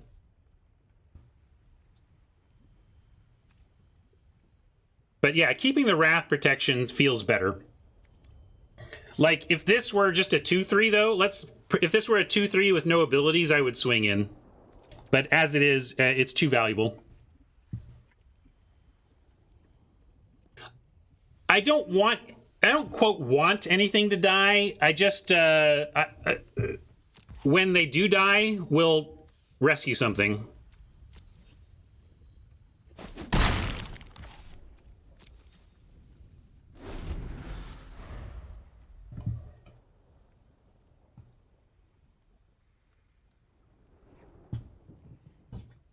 Yeah, and actually, with 2 flyers that can't currently be blocked worth 5, and an access tunnel worth 7, we're presenting lethal. So these 5 cards need to specifically be removal for Professor or Spectre that's exile-based, because if it's damage-based, we can Glyph Weaver and still get unblock 5 in the air, right? So we're very well protected lethal that needs exile-based removal to stop. And this smells of wrath / desperation, but we have no need to block, so we're just going to say no blocks. Yeah, Flyers, activation of Spectre. There's a lot of lethal here, right? A lot of lethal is my point. Which is why we decided not to take any extra risk and send just for some extra damage when it looks like there's not much they can do, and it looks like Tuesday is going for a desperation. Oh, with 7 mana, though. Exile removal could do it. Oh, little life. But I think that's not enough either. We can attack around that.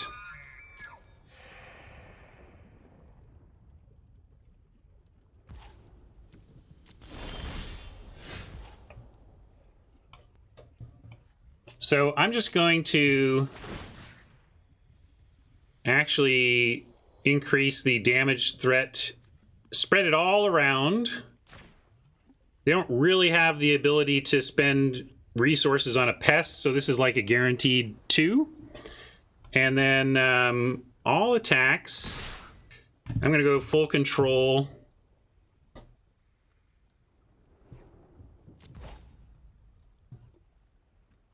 And tunnel the Glyph Weaver because we don't want it to die. Everything else can die, that's fine.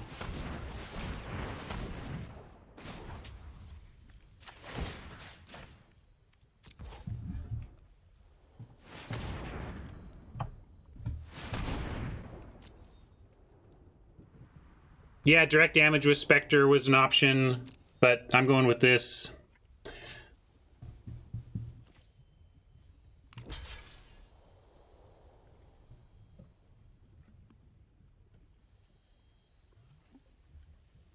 Drop a leech if they get out of this for this turn.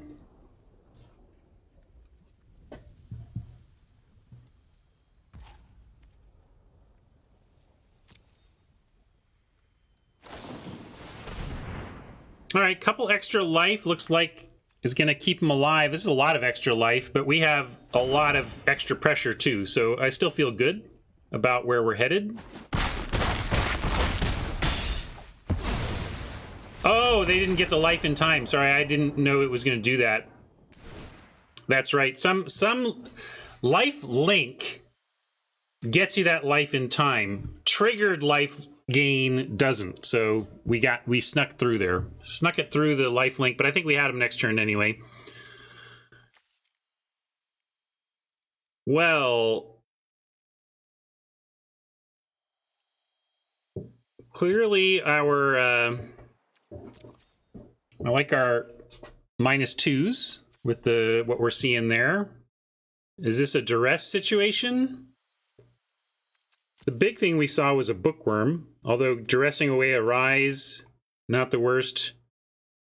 Infuse before they can, duress, if you know they have a bunch of reactive stuff, is fine because you can force it out of their hands.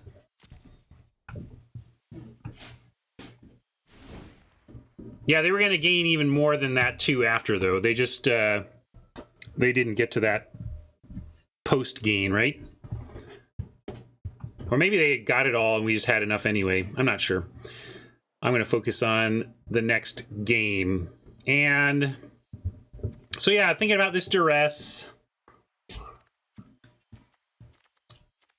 Study Break maybe is better for this deck than the Hunt for Specimens. I'm kind of coming around on that. Like, this gets you on board, but Study Break, as we're trying to close things out before Oppos can turn corners, maybe seems better than Specimens. But maybe both of them are good, and I should cut, you know, again, cut a Spiteful Squad. I think cutting one of those made some sense last time. So maybe that's the play. But again, Duress is calling my name a little bit.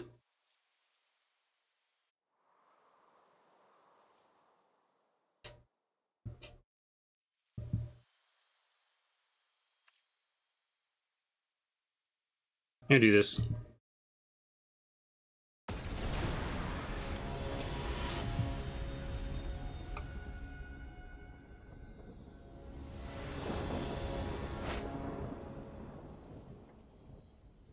All right, good looking start. Juke something or trudge on 3. Maybe we find something else to do on 2, right, deck? Give us a 2-drop deck. That is a 1-drop. Can't really use that yet.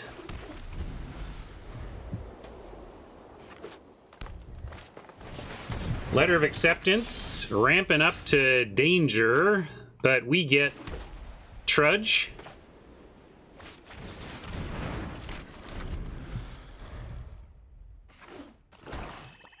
Juke plus Voice would be a great follow, or Spiteful Squad, or Prof for damage. Let's see what they come up with here. Interesting. Well, Umbral Juke, no longer what we want to do. We could Vanishing Verse and Guiding Voice. Could combat Prof, and we end up still trading off for the Zoomancy, but the beauty of the Trudge is that it's very get-backable, although we don't have inherent lifelink in hand right now. So I am on Vanishing Verse and Guiding Voice, and getting in. So what I'm going to do.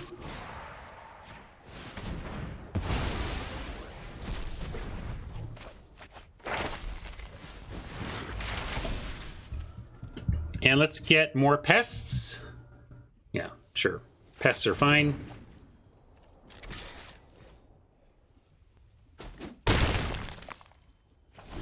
Putting counters on a thing you don't mind dying is a little sketchy because, you know, you tend to not want to buff up the things that you expect and don't mind dying. But in this case, I also don't mind making a huge thing of like, well, what are you going to do about it, right? So now it looks like what they're going to do about it is block with a 3/4. Too bad we can't get rid of that pest on the Juke. We could combat Prof, but making this a 6/3 doesn't really change anything. They're still going to do what they're going to do. So I'm going to actually just send the Trudge and accept the trade, and then... Well, I guess if I'm going to play the Professor anyway, I should still just run it out there. Yeah, if they chump with the Pest, I guess I don't expect them to just take this. The only reason to play Combat Prof before Combat is if we think this is connecting to face, and I just don't think that's going to happen.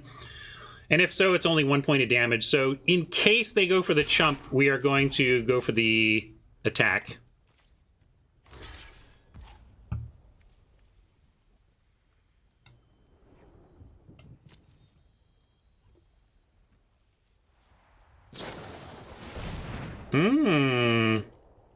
Not bad. But it's okay for us too, because it doesn't keep this alive. I mean, it trades for our Trudge, and we're basically okay with trading for Trudges because of our intent to buy it back later.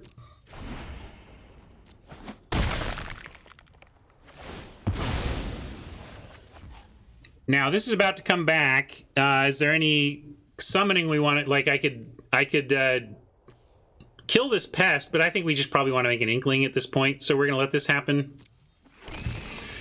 And I'm going to go with the Combat Professor.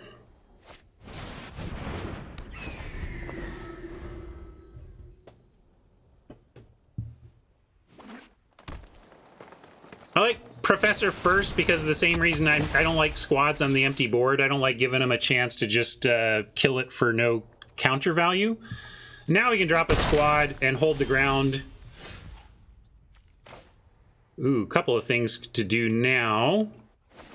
The Guiding Voice is nice. Let's go Guiding Voice, Spiteful Squad.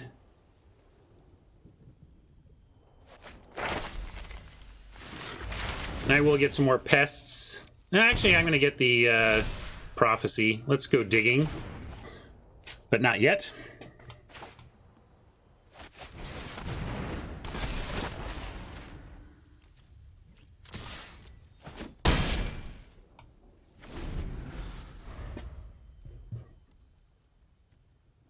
If Squad lives, I love our chances.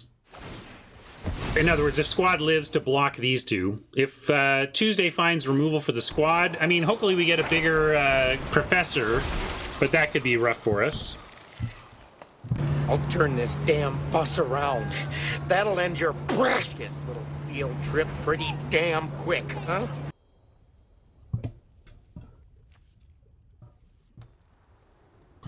Deck's humming along so far, despite excellent and powerful pressure from opponents here.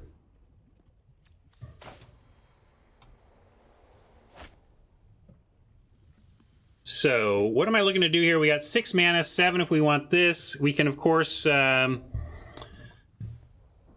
think I start with the Prophecy here, although not with all that white. How about, like, this?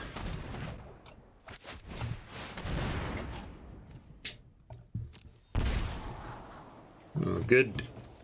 Great scry.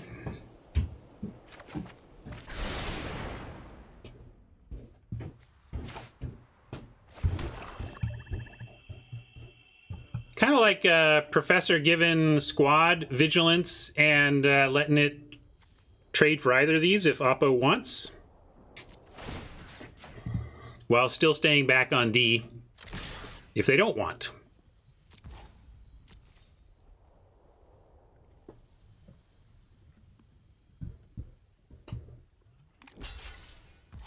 Hey, that's good.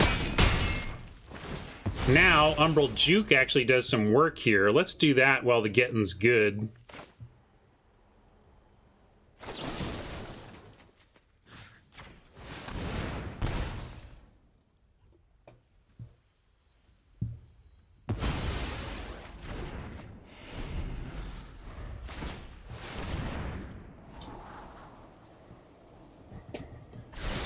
Bottom scry from Tuesday is something we like to see. We got a pillar drop. Can we rescue anything? Trudge could be rescued, but Trudge is self-rescuing if we gain some life. So not the ideal.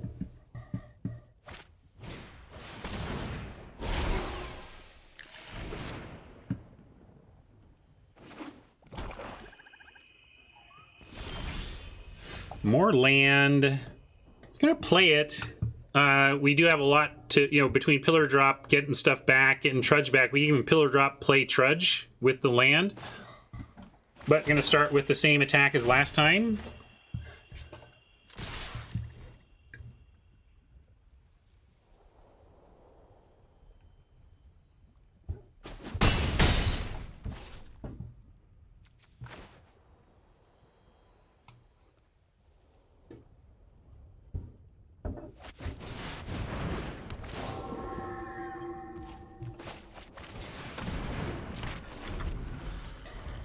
Not how I expect to get the Trudge back, but I'll take it. It all provides great pressure here.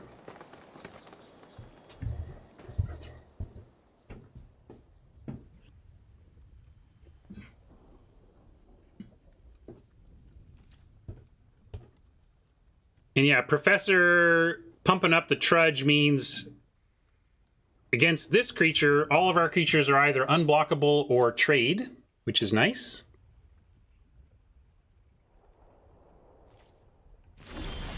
Tons of open mana. We'll see what that means, but gonna start with the plan as stated. Make everything unblockable or trade.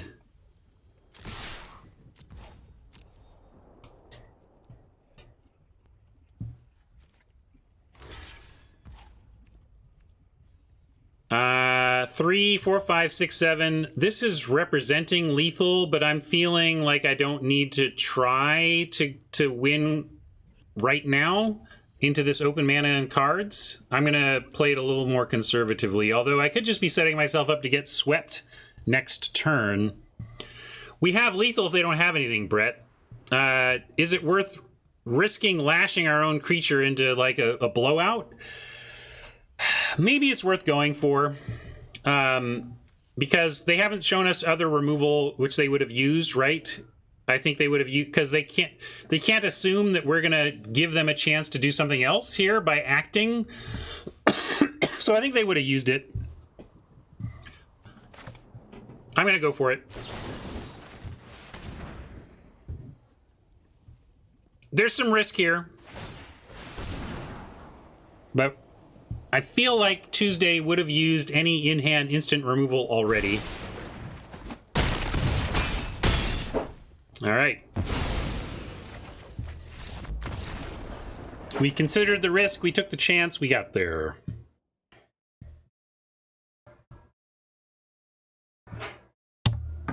Oops, 2-0, not 3-0.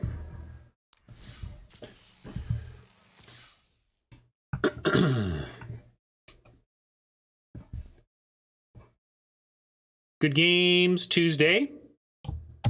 Thanks for playing. I'm gonna walk without rhythm now. 40 card best of 3.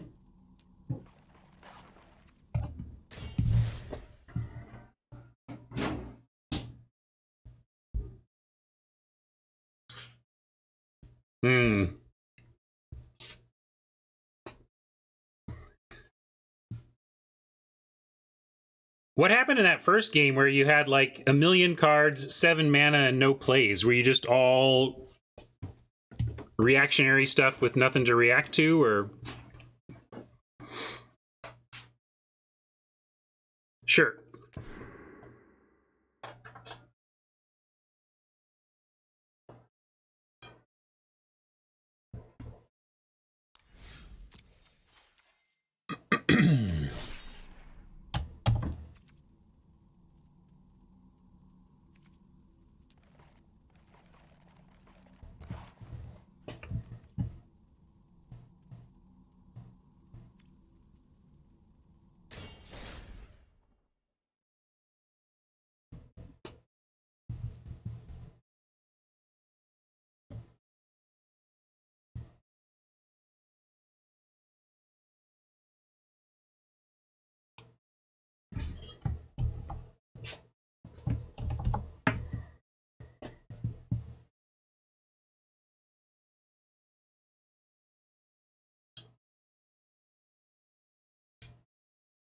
How's it going, Tron? We're 2-0 so far. Barely squeaked by killer blue-red deck in the first match, and took down Tuesday pretty handily in the second. Still figuring out walk without rhythm. Oh, looks like we got there. All right.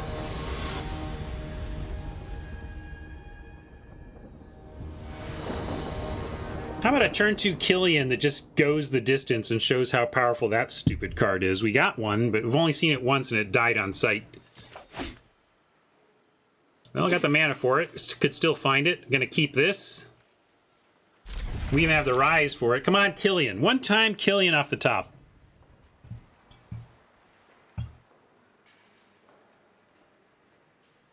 I'll play a swamp here in case we have something to lash on 1. I'm not sure what playable 1-drops there are, but in case, we'll get it.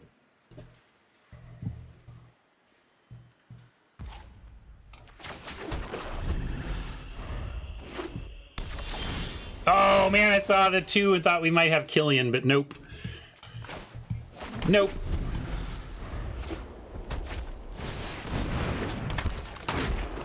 Well, I'm going to go ahead and lash that. Lash what's lashable as soon as you can, basically. Land us! Alright, needed that land. But it means we get to juke either way. We can kill something or make a flyer, one or the other. Hopefully we make a flyer, then we can Guiding Voice it. If it doesn't die here.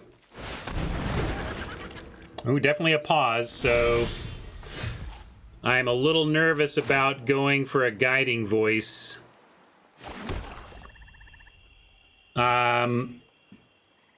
Yeah, I'm just going to attack. There was a pause there, so too risky. Too risky to risk throwing away this Guiding Voice. Probably means it would be safe now, but I'm still going to wait.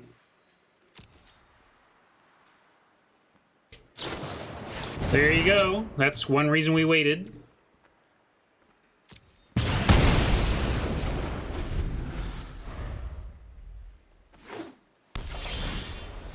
Ooh, Blood Mage, not bad. We are staring at more possible removal in another situation where we might not want a Guided Voice, but let's see if we see a pause here.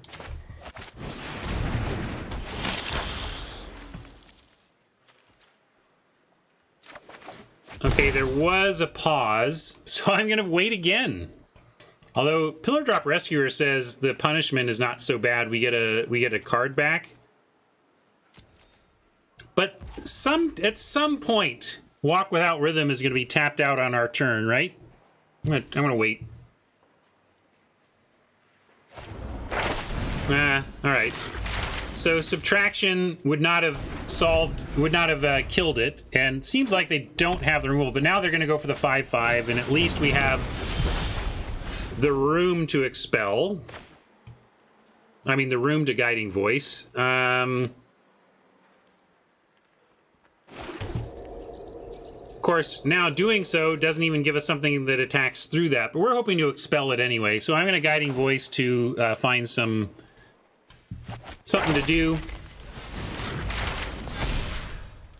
Prophecy or Pests? The question of this pool. We don't have a lot going on creature-wise, so I'm going to go get Pests here. Just gives us something to do this turn even.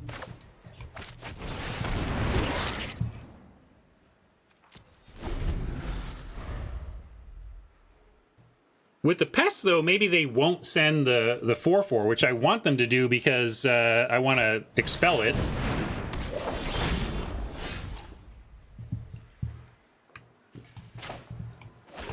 I guess we can just Rise it instead. We don't have anything we can properly... we still can't attack in because of the first strike. No, these are, unfortunately, gold cards, both of them. But I'm going to Rise the token, give it a try here.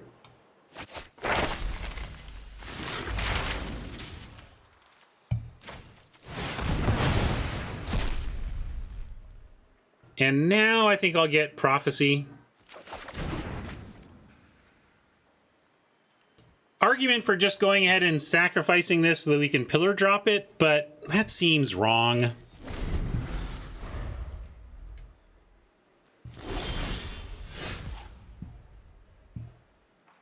+1, +0. I'm going to go for the... well, maybe we start Access Tunneling here.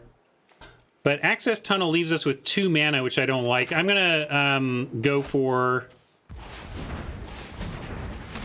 Introduction to Prophecy, but I'm going to leave up the tunnel because we might find a land, play it, and Access Tunnel.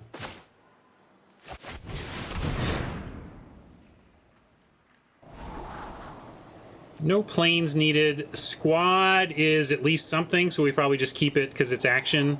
Although, planes, I was saying we could keep to do the guide, but we don't need to do that either. I'm not going to keep it. I'm going to take the squad. I think I'd rather have action, and I'd rather just drop the Apprentice here and pass the turn.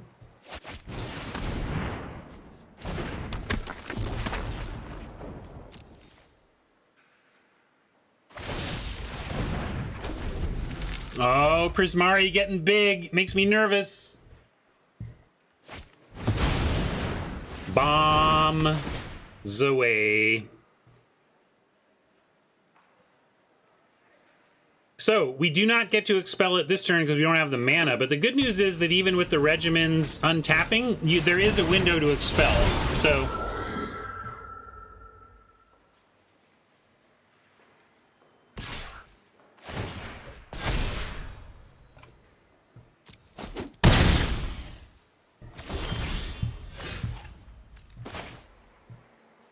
and with the mana, we even have the leftover to do the expel. So I'm going to go ahead and access tunnel the Blood Mage.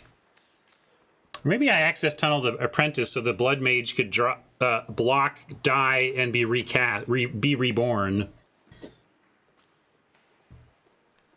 Yeah, we can totally Vanishing Verse this as well, and probably should. That's a good point. I mean, none of these work anyway. I was thinking of this as creature removal, but yeah, we can absolutely get rid of the regimen. What does that leave us with? 1, 2, 3, 4, 5, 6, 7. 5 left over, so we can still access tunnel and Vanishing Verse if we want. Then the attacks that come with the Pledge Mage, we can expel when we untap because nothing untaps, right? Yeah, that's true. We can even, but if we encourage the attack, like, whenever the attack happens, it triggers. So we got to kill this before attacks.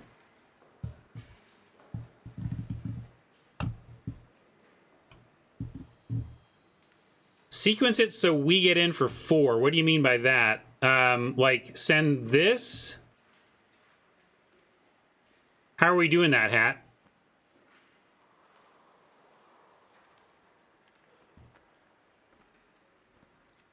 I guess I don't understand what you're suggesting. Sure. You're just saying the same plan, basically. But, well, I'm going to start with a Vanishing Verse. I mean, we might just want to... Well, let's start with a Vanishing Verse. Yeah, right. I see what you're saying. If we let this happen, then the tunnel no longer works on it. So we can start there, even. As long as we get the 2 color left, that's fine. Tunnel first or in response. Both of them get it done.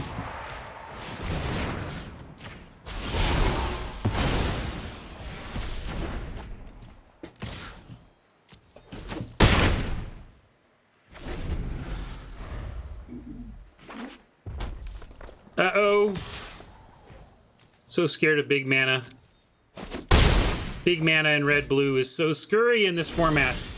And it's all instant speed, too, so this doesn't mean anything. This is just actually probably as bad for us. It means a 7-mana spell's going to be fired off soon enough. Let's go ahead, though, and try expelling the Pledge Mage. See how that goes. Oh. I'm going to pump up a Pest here, though.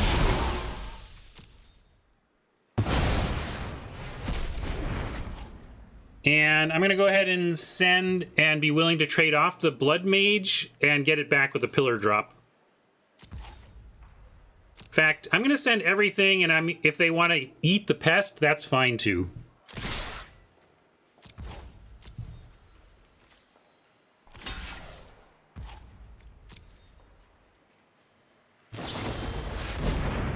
Berry, sure.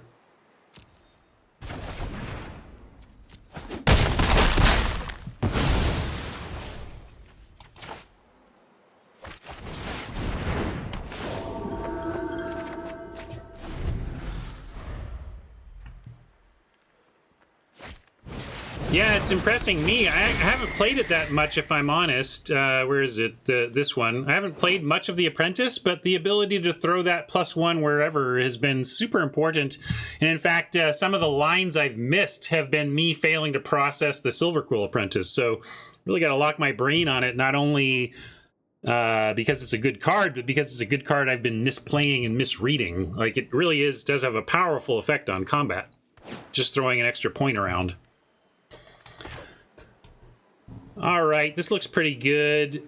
We can make our Pillar Drop unblockable, but let's start with the Blood Mage for a card draw, see what we get.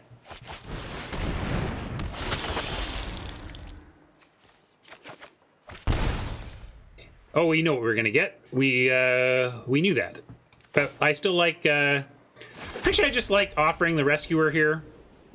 Kind of same thing with one card left. I like kind of sending it all and letting them do their worst. We're going to play both of these cards and then have a crap ton to do next turn.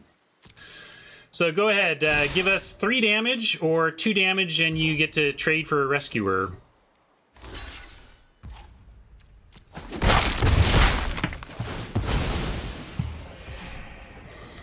And I could be playing into sweepers. Maybe I'm not. Maybe I'm supposed to not play into possible sweepers. Just play a Spiteful Squad. I'm gonna make him have it. You show me your sweeper. It's got to be that rare, specifically the rare one that exiles a spell. I tend not to play around rares. Make him have it, especially in colors that don't have a lot of them. Right? There we go. All right, another red-blue big stuff. Got to get them dead before they get us dead. I like cutting the squad. I like bringing in the duress for those high mana spells that those decks are playing. And I like the hunt study break change enough that maybe I should make that permanent. Or again, as I keep doing, I can also bring in, keep both and cut something else. But what we've been cutting before was like the Spiteful Squad. I'm not into cutting the Spiteful Squad here. The second one. We've already cut the first one.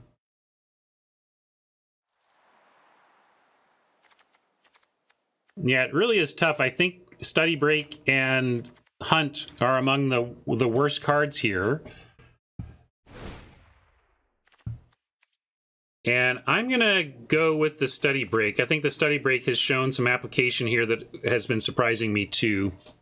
Especially when we're trying to get an opponent dead before they make it to 7-8 mana.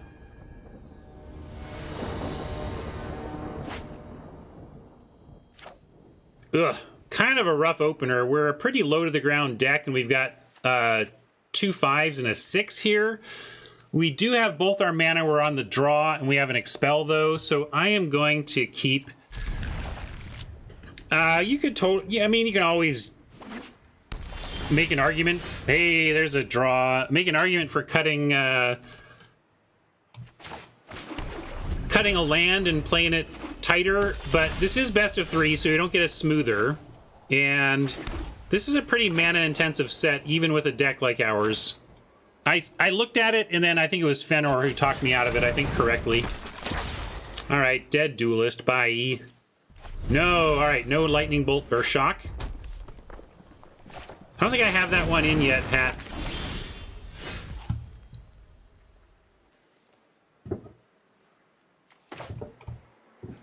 Well...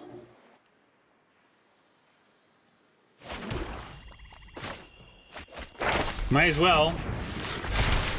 Makes a lightning rod creature even lightning roddier, I suppose, but we're gonna do that. And then what do we want? Pests? Just want some pests here? We could we could just go rummage. You know, we could actually pitch away one of these rescuers, although we're close to actually, and then they get this back twice, so I think we want both the rescuers. This is gonna be active next turn.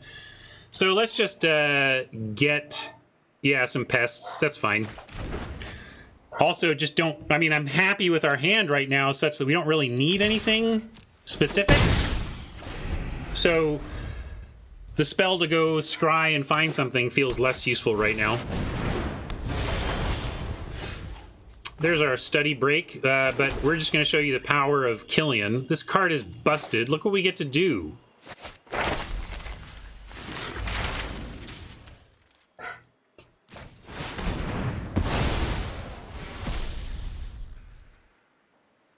Now, though, I think I'll take Introduction. We'll mix it up. We also have another lesson to learn anyway, so the pests will be flowing.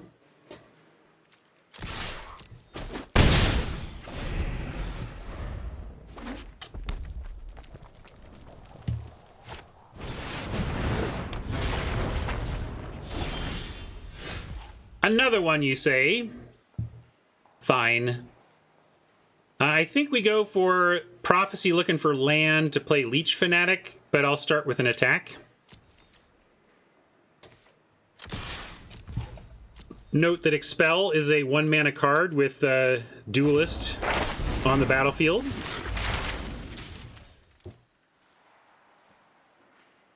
Super scary. This is how this type of deck casts big stuff, getting Maelstrom Muse attacking.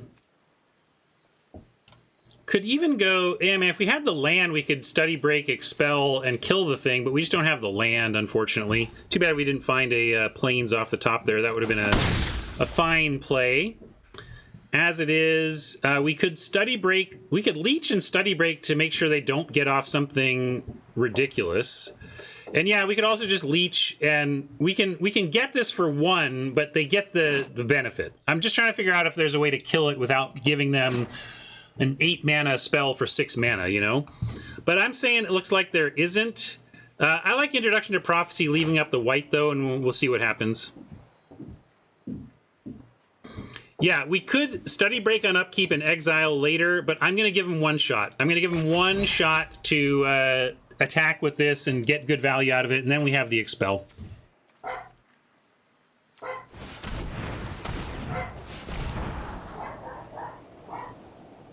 And I'm going to keep these both on top, get the land. We'll get a creature after. Well, we can still even do it. Like another, I mean, it wasn't even that bold because like we can still do it now. Like we found the land, so we can Study Break anyway. And that makes some sense.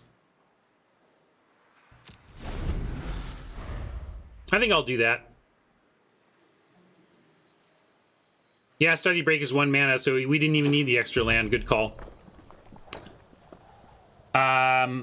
Although, by playing the land pre, we're only worried about this specific card. Of course, if they attack, yes, they can play this for cheaper.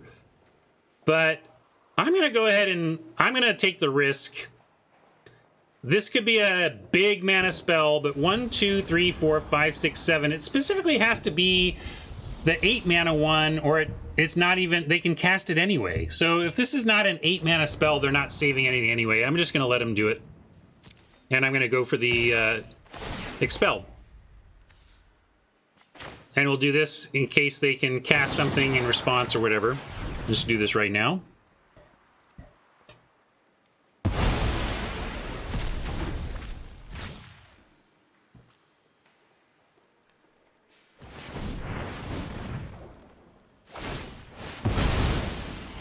That's a good sign. Big mana deck cracking the letter to dig.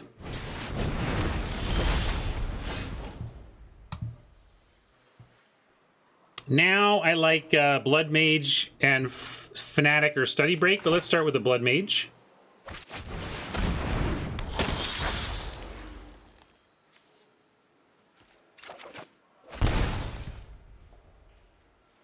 And yeah, I'm just going to go Fanatic here. We'll build the board out. Next turn, we can Study Break this and whatever they play else they play with defense. Because, you know, if you forgot, Killian does have Menace, so can't even be blocked here.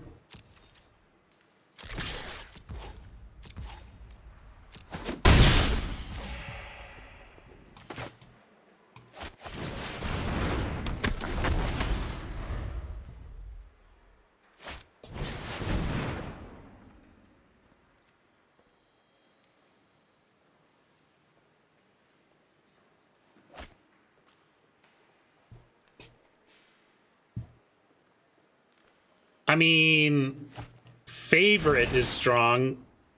It's blown me away how on the moment I saw it, I couldn't believe it. And I actually, I mean, I can improve it. I have like 16 copies of this in foil just because I figure someday people are going to just want this card in their dang commander decks. Lots to go on here. But I just like Study Break, pay the tax on Study Break and get in. Well, we could do Pest Summoning. Let's see.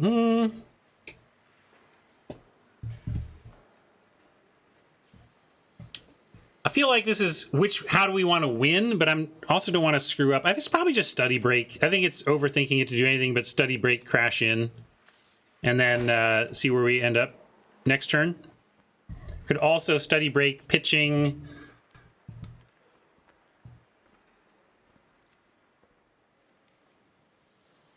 You like tap 1 and trade? Well, if we only target the 1, yes, we can Dean and break, which maybe is the thing to do. Gives us more mana. We don't care if this trades off. This can't trade for Killian is the main thing. We don't care if it trades for either of these. So yeah, I like that. Let's do that.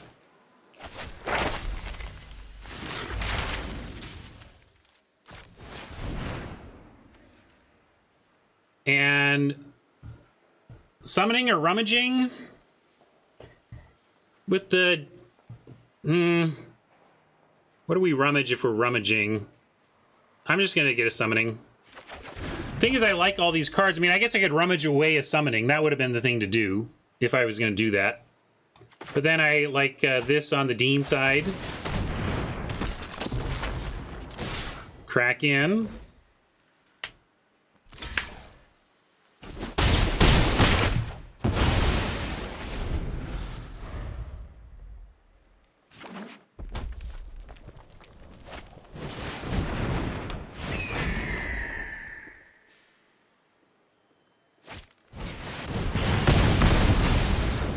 Well, it was a must kill. They did find the kill, but it was must kill, so that feels pretty good for us. And then now we can combat Prof Killian, and it'll trade off for the 4/4. We get in with the Blood Mage, and then although they could, I guess they could just eat the Blood Mage, but then we get it back. So yeah, I could also not combat Prof, but I want to combat Prof so that Killian trades for the 4/4. And then we are so set up to get there from here.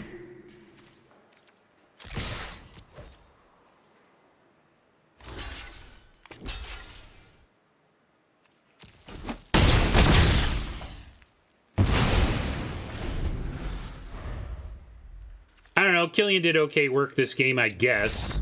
I guess, if you think maybe Killian's okay. Wow, what a card.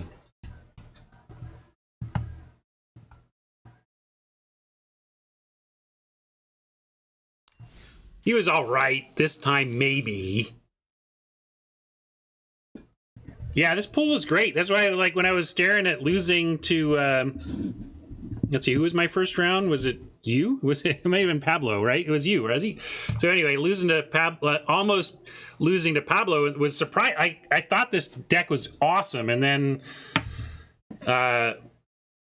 the first round was very close. The rest of them have been much easier. The pool seems strong. Well, I had 3 promised matches. There they are. Then we were going to see if Tron was available. Tron, you still around and available? I don't think Tron was going to be available now is the thing. So we probably don't have Tron. But if somebody else would like to... Tron for 1 game, let's do it. All right, Tron for 1 game. Give me your... did I write your deets down? Let's see. Yeah, I don't have your... Give me your username, Tron.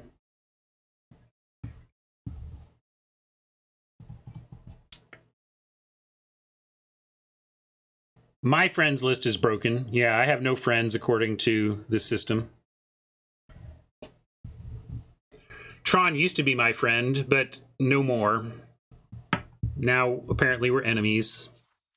About to fight it out on the battlefield.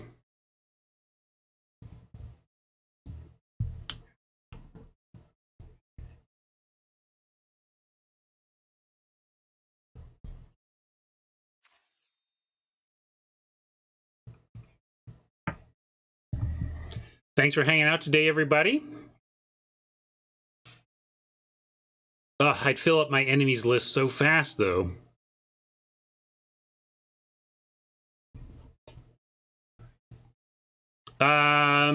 It should...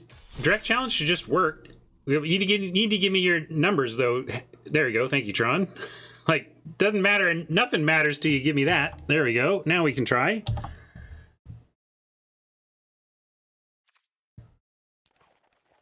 Best of 1.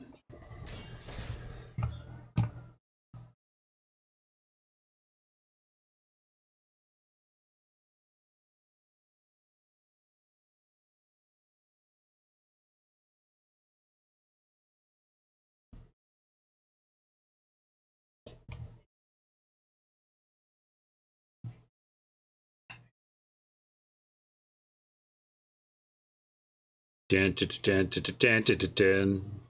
Dun, dun, dun, dun, dun, dun, dun. Dun, dun, dun, dun.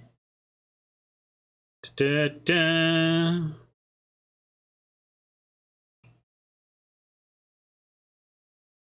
Psych myself up with some Just Win music. Hey, right on. Mama has rounded up some fresh meat for Friday. Mwahaha.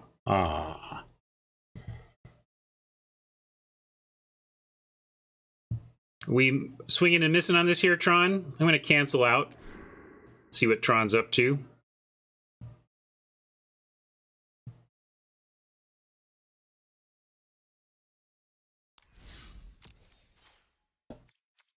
Too late, Tron. Cancel. You cancel out too. Let's try again.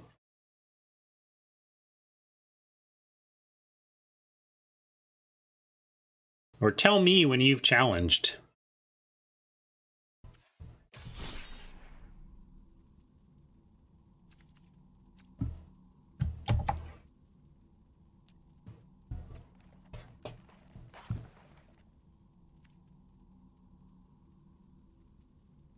All set?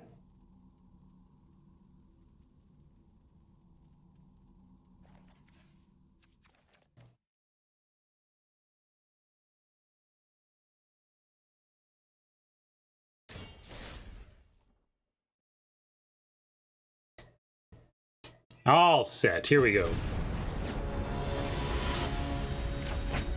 Good luck, Tron. See you on the other side.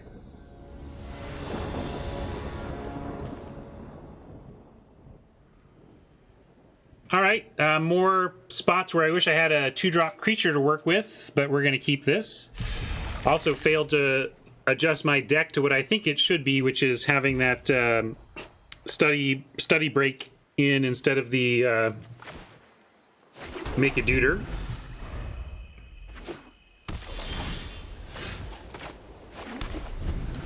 Well, hopefully Tron gives us something to lash. Yeah, we're gonna. That's kind of a bad lash target since Tron gets the learn from it. To be perfect, I should have let Tron choose his learn before killing it in case he intended to like get counters to put on it or something, but that seems unlikely. I'm going to go Blood Mage here. Another lash is nice, means we're probably going to pick off this Spirit Summoning.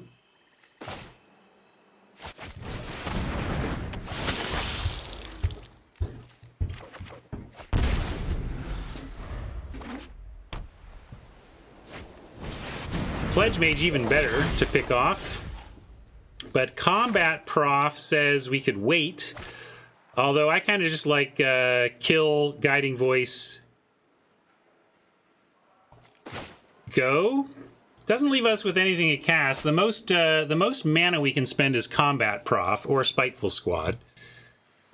You know what? I'm going to take a turn off and Combat Prof to max mana. We have time. Next turn, we can even Spiteful Squad and Lash, for example. So I'm going to give myself max mana options here. It just means we don't get in with the Blood Mage this turn, but that's no big deal.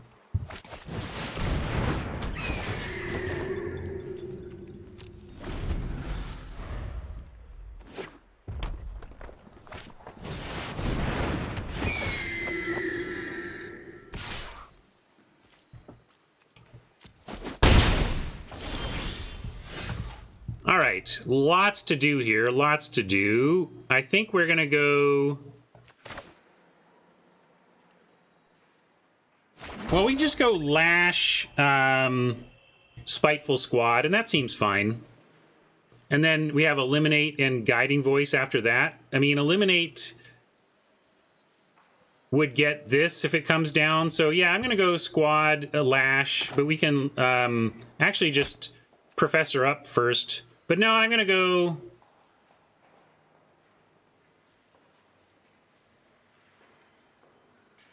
I might just make the Blood Mage attack and then see if they want to trade for that. I'm going to do the Lash, though. We're definitely going to Lash the Pledge Mage.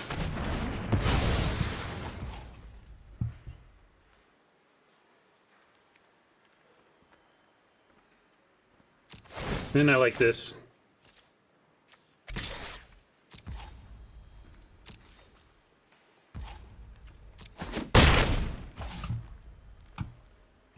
why not voice on my prof? Because I want to use my mana and Spiteful Squad, and then next turn we can eliminate and voice, or voice and use our learning.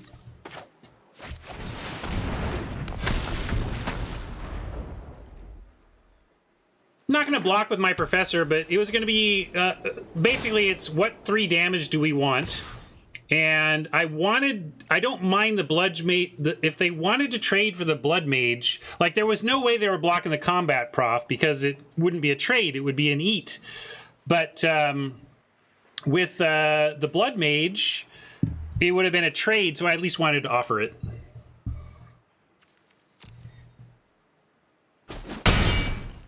Yeah, I suppose maybe attacking with the prof would be fine because they're not going to block, put them to that test. That's fair.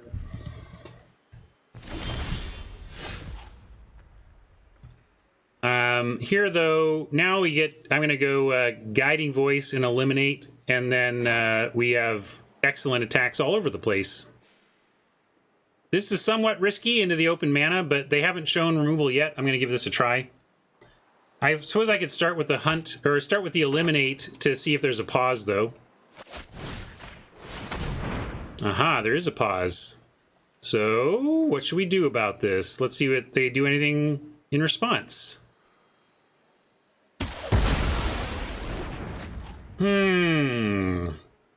That makes me want to hold on the Guiding Voice. I don't know about you, but I can do the same...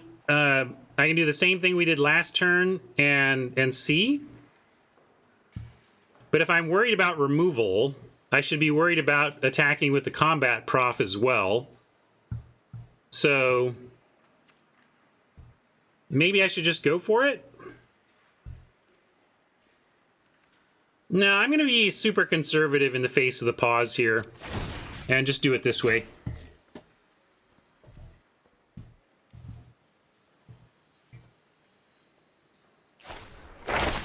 All right, not the worst. I'm going to go ahead and attack because it's basically free. I'm not blocking. And we'll go ahead and hunt.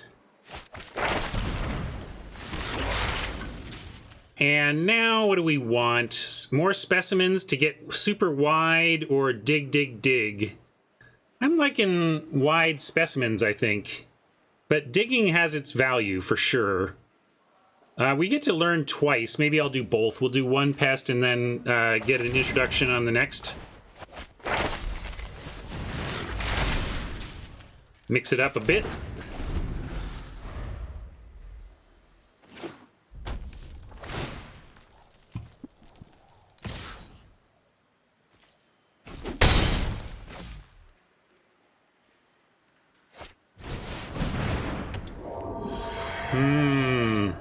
All right, there we go. It's like, why Stonebound Mentor for 3 and not 4/4 for 5? And if Tron had left mana up, I would have been thinking about that all turn, but instead we got our answer right away. It was heated debate. Access Tunnel is nice. And this turn, though, we could do that, but then we don't get to do anything else. I'm going to go ahead and send the Spiteful Squad and see if they want to make any trades. And then we'll follow with... Well, I'll start with Prophecy, actually. Make sure there's nothing we want to add to this situation. Pillar Drop, Spiteful Squad. We don't have any dead creatures to get back with Pillar Drop yet, but Blood Mage would be a good one. I think we can keep these. Represents significant action. And a flyer wears these squad counters well. I'm going to keep it all.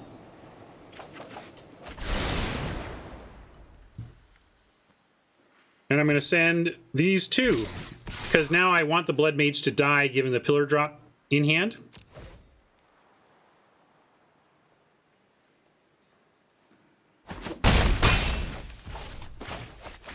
And the damage is fine as well.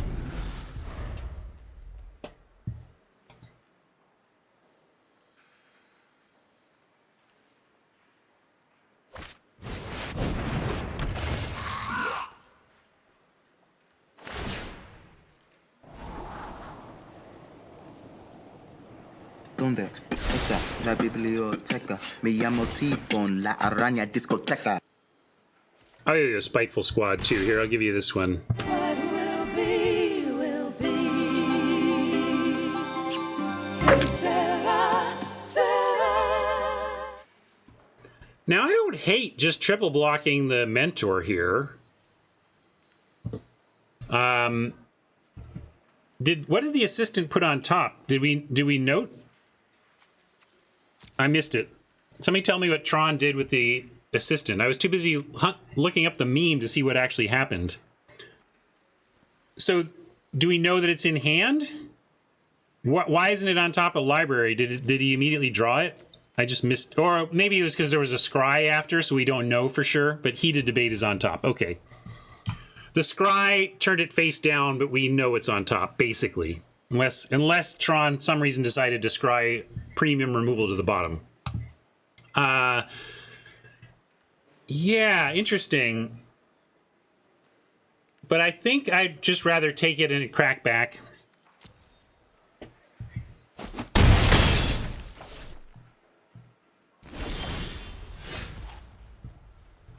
That should be a bug? No, because we don't know. I mean, Tron scried. It's possible that Tron scried. But it is known info because we know whether they scried or didn't, right? It's probably just a combination of code that says when this happens, cover it up.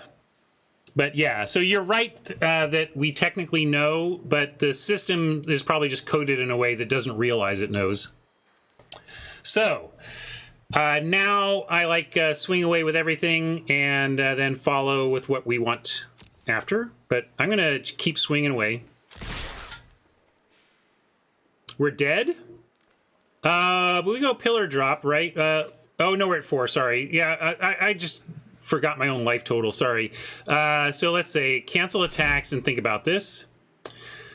We're kind of just dead no matter what then. Yeah, I guess we're just straight dead. Unless Tron did bottom the the removal for some reason.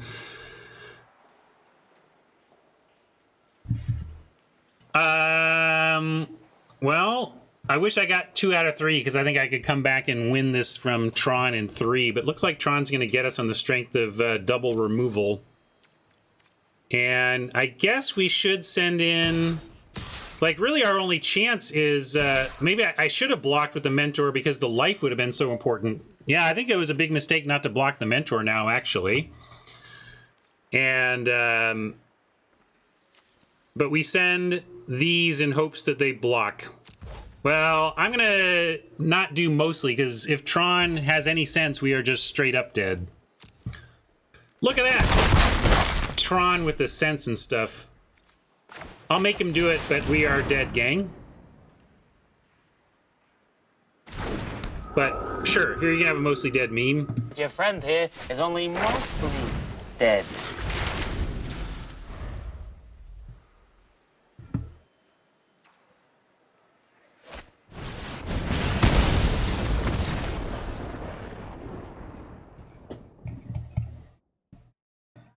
All right. Tron got the first of the 3 games that he was eventually going to go on to lose 2 of.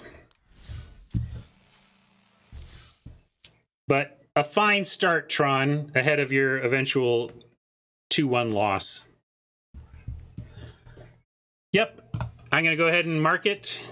Tron has literally given up games 2 and 3, so I win the match and go 4-0. We made it to day 2, gang!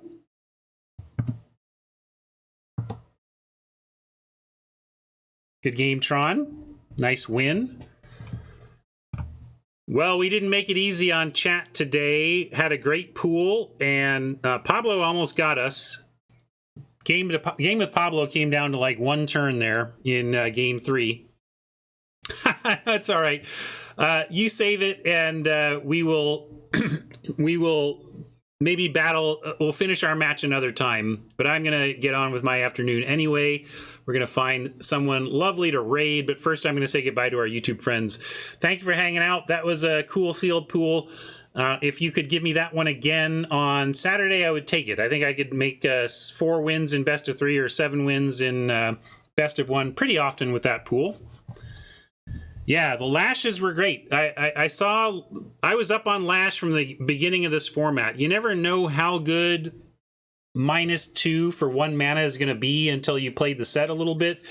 But there are a lot of targets for a lash in this set. A lot of targets. So that was showcased there for sure. All right, Cannot Alive, I'm in. Thanks, YouTube friends. We'll catch you in the next one. I can't remember if I finished my goodbye or not, so I'll either do the first, finish it, or do a second one and figure out where to stop the video. Thanks, YouTube. See ya.